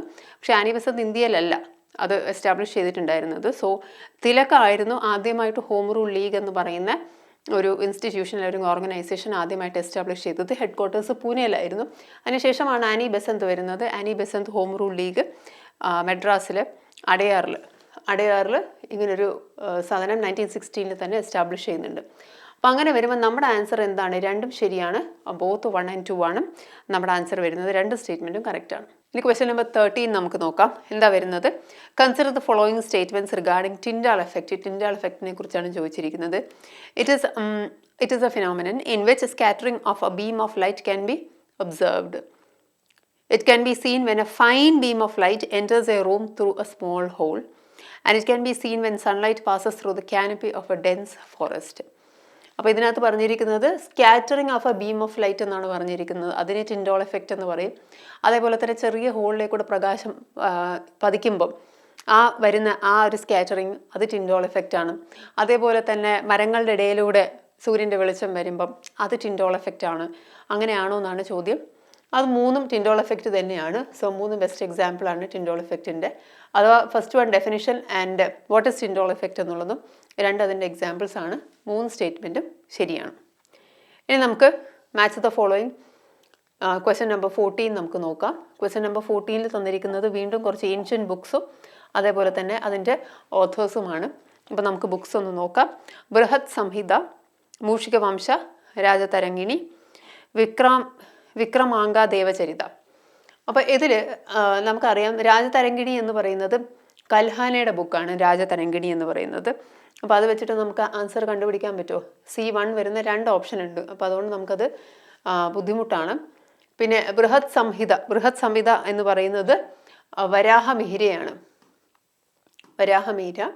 And Rajatarangini എന്ന് പറയുന്നത് കൽഹാനേതാണ്. അപ്പോൾ നമ്മുടെ ഓപ്ഷൻ വരുന്നത് ഓപ്ഷൻ ബി ആണ്. സോ ബൃഹത് സംഹിത, വരാഹമിഹിര, മൂഷികവംശ അതുല, അതേപോലെ തന്നെ രാജതരംഗിണി കൽഹാന, വിക്രമാംഗ ദേവചരിത എന്ന് പറയുന്നത് ബിൽഹാനയുടെ ബുക്കാണ്. സോ നമ്മുടെ ആൻസർ വരുന്നത് ഇതാണ്. അപ്പോൾ ഇതെല്ലാം പഠിച്ചിട്ട് പോകണം. നേരത്തെ ഉള്ളൊരു ക്വസ്റ്റ്യൻ പേപ്പറിൽ നമ്മളിതുപോലെ തന്നെ ഒരു ഏൻഷ്യൻ ബുക്കും അതിൻ്റെ ഓഥേഴ്സിനെ കണ്ടിട്ടുണ്ടായിരുന്നു. നെക്സ്റ്റ് ക്വസ്റ്റ്യൻ നമുക്ക് നോക്കാം. Next question, which of the following is a human factor responsible for soil erosion? Soil ഇറോഷന് ഹ്യൂമൻ ഫാക്ടറിൻ്റെ റെസ്പോൺസിബിലിറ്റിയാണ് ചോദിച്ചിരിക്കുന്നത്. Deforestation, run off water, overgrazing, glacial erosion. നമുക്കറിയാം റൺ ഓഫ് വാട്ടർ എന്ന് പറയുന്നത് ഒരു ഹ്യൂമൻ ഇൻ്റർവെൻഷൻ കൊണ്ട് അല്ലെങ്കിൽ ഹ്യൂമൻ ഫാക്ടറിൻ്റെ റെസ്പോൺസിബിലിറ്റി ആയിട്ട് നമുക്ക് കണക്കാക്കാൻ പറ്റില്ല. അതേപോലെ തന്നെ ഗ്ലേഷ്യൽ ഇറോഷൻ എന്ന് പറയുന്നത് നാച്ചുറൽ പ്രോസസ്സാണ്. റൺ ഓഫ് വാട്ടർ ആയാലും ചരിവിൽ റൺ ഓഫ് വാട്ടർ ഉണ്ടാകും. അതേപോലെ തന്നെ വെള്ളം ഒലിച്ചു പോകും. വെള്ളത്തിൻ്റെ കൂടെ അപ്പം മണ്ണ് ഒലിച്ചു പോകാൻ സാധ്യതയുണ്ട്. ആൻഡ് ഗ്ലേഷ്യൽ ഇറോഷൻ എന്ന് പറയുന്നത് ഒരു നാച്ചുറൽ ഫാക്ടറാണ്. പക്ഷേ ഡീഫോറസ്റ്റേഷൻ അത് ഹ്യൂമൻ ഫാക്ടറാണ്. അതേപോലെ തന്നെ ഓവർ ഗ്രേസിംഗ് എന്ന് പറയുന്നതും ഒരു ഹ്യൂമൻ ഫാക്ടറായിട്ട് നമുക്ക് കണക്കാക്കാൻ പറ്റും. അതേപോലെ തന്നെ ഓവർ ക്രോപ്പിംഗ് എന്ന് പറയുന്നത്, കാരണം ഡൊമസ്റ്റിക് ആനിമൽസ് ആയിരിക്കും മിക്കവാറും വരുന്നത്. ഡീഫോറസ്റ്റേഷൻ സാധ്യത, അതേപോലെ തന്നെ ഓവർ ക്രോപ്പിംഗ് എന്ന് പറയുന്നത് ഒരു ഹ്യൂമൻ ഫാക്ടറാണ്. ഈ 3 ഫാക്ടേഴ്സാണ് ശരിക്കും സോയിൽ ഇറോഷൻ്റെ ഹ്യൂമൻ ഫാക്ടർ റെസ്പോൺസിബിൾ എന്ന് പറയുന്നത്. അപ്പോൾ നമ്മുടെ ആൻസർ വരുന്നത് 1 and 3 ആണ്. 1 and 3 ആണ് നമ്മുടെ ആൻസർ വരുന്നത്. പിന്നെ 16th ക്വസ്റ്റ്യൻ നമുക്ക് നോക്കാം. 16th ക്വസ്റ്റ്യൻ എന്താ പറയുന്നത്? It is the festival of martial dance. Martial dance എന്ന് പറയുന്നത് മാർഷ്യൽ ഡാൻസിൻ്റെ ഒരു ഫെസ്റ്റിവലാണെന്നാണ് പറയുന്നത്. It celebrated to mark the major victory of peace over war. What is the name of the festival and where is it celebrated? എവിടെയാണത് celebrate ചെയ്യുന്നതെന്നാണ് ചോദിച്ചിരിക്കുന്നത്. Options നോക്കാം. Durga Puja Kolkata, victory dance Tamil Nadu, Chandan Yatra Odisha and Kalinga festival Odisha. Durga Puja എന്ന് പറയുന്നത് നമുക്കറിയാം. അതെന്ന് പറയുന്നത് ദുർഗയുടെ over Mahishasura, victory over Mahishasura by Durga എന്നുള്ള കോൺസെപ്റ്റാണ് ഈ ദുർഗാ പൂജ എന്ന് പറയുന്നത്. വിക്ടറി ഡാൻസും അതേപോലെ ചന്ദൻ യാത്ര എന്ന് പറയുന്നത്, ചന്ദൻ യാത്ര ഒഡീഷയിലെ പുരിയിലാണ്. ഗന്ധലേപന യാത്ര എന്നും കൂടി പറയാറുണ്ട്. ഗന്ധലേപന യാത്ര അതായത് ഐഡൽസിനെ ചന്ദനത്തിലൊക്കെ മുക്കിയിട്ട് കൊണ്ടുപോകുന്ന ഒരു യാത്രയാണ് ഈ ചന്ദൻ യാത്ര എന്ന് പറയുന്നത്. ജഗന്നാഥപുരിയിലാണ് നടക്കുന്നത്. അതേസമയം ഈ പറയുന്ന victory of peace over war എന്ന് പറയുന്നത് കലിംഗ ഫെസ്റ്റിവലാണ് നമ്മുടെ ആൻസർ വരുന്നത്. ഒഡീഷയിലെ കലിംഗ ഫെസ്റ്റിവലാണ് ഇതിൻ്റെ ആൻസർ. 17th ക്വസ്റ്റ്യൻ നമുക്ക് നോക്കാം. Gipmochi mountain lies between China, Bhutan and Indian state of. China, Bhutan and Indian state of ഏത് സ്റ്റേറ്റിൻ്റെ ഇടയിലായിട്ടായിരിക്കും ഈ പറയുന്ന ജിപ്മോച്ചി മൗണ്ടൻ എന്നുള്ളത്? ഓപ്ഷൻസ് തന്നിരിക്കുന്നത് സിക്കിം, ആസാം, അരുണാചൽ പ്രദേശ് ആൻഡ് മണിപ്പൂർ. നമുക്ക് ഏകദേശം ഒന്ന് ഊഹിക്കാൻ പറ്റും നമ്മുടെ ആൻസർ എന്താ വരുന്നത്. സിക്കിമാണ്. ആ ഒരു പ്രദേശം, ആ പ്ലേസ് നമുക്ക് ഏകദേശം ഊഹിച്ചിട്ട് സിക്കിം എന്ന ഉത്തരം എഴുതാൻ പറ്റും. സോ ജിപ്മോച്ചി മൗണ്ടൻ എന്ന് പറയുന്നത് സിക്കിമിലാണ്. Now 18th question again books ആണ്. Which of the following books was not written by R K Narayan എന്നാണ് ചോദിച്ചിരിക്കുന്നത്. Not written by R K Narayan ആണ്. The vendor of sweets, Swami and friends, midnight children, the man eater of Malgudi. അപ്പോൾ ഇതിൽ ശ്രദ്ധിക്കുക, vendor of സ്വീറ്റ്സും Swami and ഫ്രണ്ട്സും ഒക്കെ R K Narayan എഴുതുന്നതാണ്. അതേസമയം മിഡ് നൈറ്റ് ചിൽഡ്രൻ എന്ന് പറയുന്നത് സൽമാൻ റഷ്ദിയുടെ ബുക്കാണ്. അദ്ദേഹത്തിൻ്റെ ഫേമസ് ബുക്കാണ് മിഡ് നൈറ്റ് ചിൽഡ്രൻ എന്ന് പറയുന്നത്. സോ നമ്മുടെ ആൻസർ വരുന്നത് മിഡ് നൈറ്റ് ചിൽഡ്രൻ ആണ്. നെക്സ്റ്റ് ക്വസ്റ്റ്യൻ നോക്കാം. The creature of which phylum are commonly called sponges. Sponges എന്നറിയപ്പെടുന്നത് ഏത് ഫൈലത്തിൻ്റെ ക്രീച്ചറിനെയാണെന്നുള്ളതാണ്. ഓപ്ഷൻസ് നോക്കാം. Ctenophora, annelida, porifera and cnidaria. അപ്പോൾ ഇതിൽ ശ്രദ്ധിക്കുക, സ്പഞ്ചസ് എന്നറിയപ്പെടുന്നത് പോരിഫെറയാണ്. പോരിഫെറയുടെ ക്രീച്ചേഴ്സിനെയാണ് ജനറലി സ്പഞ്ചസ് എന്ന് അറിയപ്പെടുന്നത്. ലാസ്റ്റ് ക്വസ്റ്റ്യൻ, ഈ സെക്ഷനിൽ ലാസ്റ്റ് ക്വസ്റ്റ്യൻ നമുക്ക് നോക്കാം. What can be the effects of noise pollution? What can be the effects of noise pollution on human health? Damage to the ear and temporary or permanent hearing loss, often called a temporary threshold shift, irritability, anxiety and stress, lowered worker efficiency and productivity, loss of vision. അപ്പോൾ noise pollution കാരണം എന്തൊക്കെ പ്രശ്നങ്ങൾ വരാമെന്നുള്ളതാണ്. Damage to the ear and temporary or permanent hearing loss. ഒരു പക്ഷേ temporary ആകാം, അല്ലെങ്കിൽ permanent hearing loss ഉണ്ടാകാം. അപ്പോൾ നമ്മൾ അതിനെ പറയുന്നത് ടെമ്പററി ത്രഷോൾഡ് ഷിഫ്റ്റ് എന്നാണോ പറയുന്നത്? അങ്ങനെ തന്നെയാണ് പറയുന്നത്. അല്ലെങ്കിൽ ടിനൈറ്റസ് എന്ന് പറയും. ടിനൈറ്റസ് എന്ന് പറയും. TINN. ടിനൈറ്റസ് എന്ന് പറയും ഈ പറയുന്ന ടെമ്പററി ത്രഷോൾഡ് ഷിഫ്റ്റിന്. അതേപോലെ ഇറിറ്റബിലിറ്റി ഉണ്ടാകും. ശബ്ദം വളരെ കൂടുമ്പോൾ ചിലപ്പോൾ ഇറിറ്റേഷൻ ഉണ്ടാവും. ആങ്സൈറ്റി ഉണ്ടാവാറുണ്ട്, സ്ട്രെസ് ഉണ്ടാവാറുണ്ട്. എഫിഷ്യൻസി കുറയാം, പ്രൊഡക്ടിവിറ്റി കുറയാം. ഭയങ്കര ശബ്ദം ഒക്കെയുള്ള ഒരു നോയ്സ് ഒരുപാട് നോയ്സ് പൊല്യൂഷനുള്ള ഒരു ഏരിയ ആണെങ്കിൽ. പക്ഷെ നാലാമത് പറഞ്ഞത് എന്തായാലും സംഭവിക്കാൻ പോകുന്നില്ല. ലോസ് ഓഫ് വിഷൻ എന്ന് പറയുന്ന ഒരു കോൺസെപ്റ്റ് അവിടെ വരുന്നതേ ഇല്ല. അപ്പം ഈ ഒരു ചോദ്യത്തിന് നമുക്ക് ലോജിക്കലി കുറച്ച് റാഷണാലിറ്റി വെച്ചിട്ട് നമുക്ക് ഉത്തരം എഴുതാൻ പറ്റുന്നതാണ്. അപ്പോൾ നമ്മുടെ ആൻസർ വരുന്നത് 1, 2 and 3 ഓൺലി. അപ്പോൾ നമുക്ക് 60 ചോദ്യങ്ങളാണ് ഇവിടെ കഴിഞ്ഞിരിക്കുന്നത്. അപ്പോൾ ഈ 60 ചോദ്യങ്ങൾ ഒന്ന് നന്നായിട്ട് തന്നെ പഠിക്കുക. അപ്പം ഇതിനകത്ത് കണ്ടിട്ടുണ്ടാകും എല്ലാ സെക്ഷനിൽ നിന്നും ചോദ്യമുണ്ട്. ബജറ്റിൽ നിന്നും കഴിഞ്ഞ പ്രാവശ്യം കണ്ടതുപോലെ തന്നെ ഇപ്രാവശ്യം ബജറ്റിൽ നിന്ന് ചോദ്യമുണ്ട്, ഏൻഷ്യൻ ഇന്ത്യൻ ചോദ്യമുണ്ട്, ബുക്സ് ഉണ്ട്, ഓത്തേഴ്സ് ഉണ്ട്, എവറിത്തിങ്, എല്ലാ കാര്യങ്ങളും ഉണ്ട്. അപ്പോൾ എല്ലാ കാര്യങ്ങളും നന്നായി പഠിക്കുക. അതിൻ്റെ കൂട്ടത്തിൽ തന്നെ കറണ്ട് അഫെയർസ്, ന്യൂസ് പേപ്പറും കൂടി റെഗുലറായിട്ട് റീഡ് ചെയ്യുക. അത് വായിക്കുമ്പോൾ തന്നെ നമുക്ക് ഏകദേശം ആ ചോദ്യം എങ്ങനെ ഉത്തരം എഴുതണം കറക്റ്റായിട്ട് അറിയില്ലെങ്കിലും നമുക്കൊരു ഫെയർ ചാൻസ് എടുത്തിട്ട്, റിസ്ക് എടുത്തിട്ട് നമുക്ക് എഴുതാൻ പറ്റുന്ന ഒരു ടൈപ്പ് ക്വസ്റ്റ്യൻ പേപ്പറാണ്. അപ്പോൾ നമുക്ക് അടുത്ത പാർട്ടുമായിട്ട് അടുത്ത ഒരു സെഷനിൽ കാണാം. ഒരൊറ്റ പ്രിപ്പറേഷൻ കൊണ്ട് ഒന്നിലധികം എക്സാമുകൾക്ക് തയ്യാറെടുക്കണം. വരൂ, ഡോട്ട്സ് അക്കാഡമിയുടെ ഭാഗമാകും. SSC PSC combo, SSC bank combo, exclusive SSC, exclusive bank എന്നീ കോച്ചിങ്ങുകൾക്ക് തിരുവനന്തപുരത്തും കൊല്ലത്തും ബാച്ചുകൾ. നിങ്ങളുടെ വീടിന്റെയും ജോലി സ്ഥലത്തിന്റെയും സൗകര്യത്തിൽ നിന്ന് പഠിക്കാൻ ഓൺലൈൻ ബാച്ചുകൾ. അപ്പൊ ഇനി എന്തിനു കാത്തിരിക്കണം? വരൂ ഡോട്ട്സ് അക്കാഡമിയിലേക്ക്. For more details contact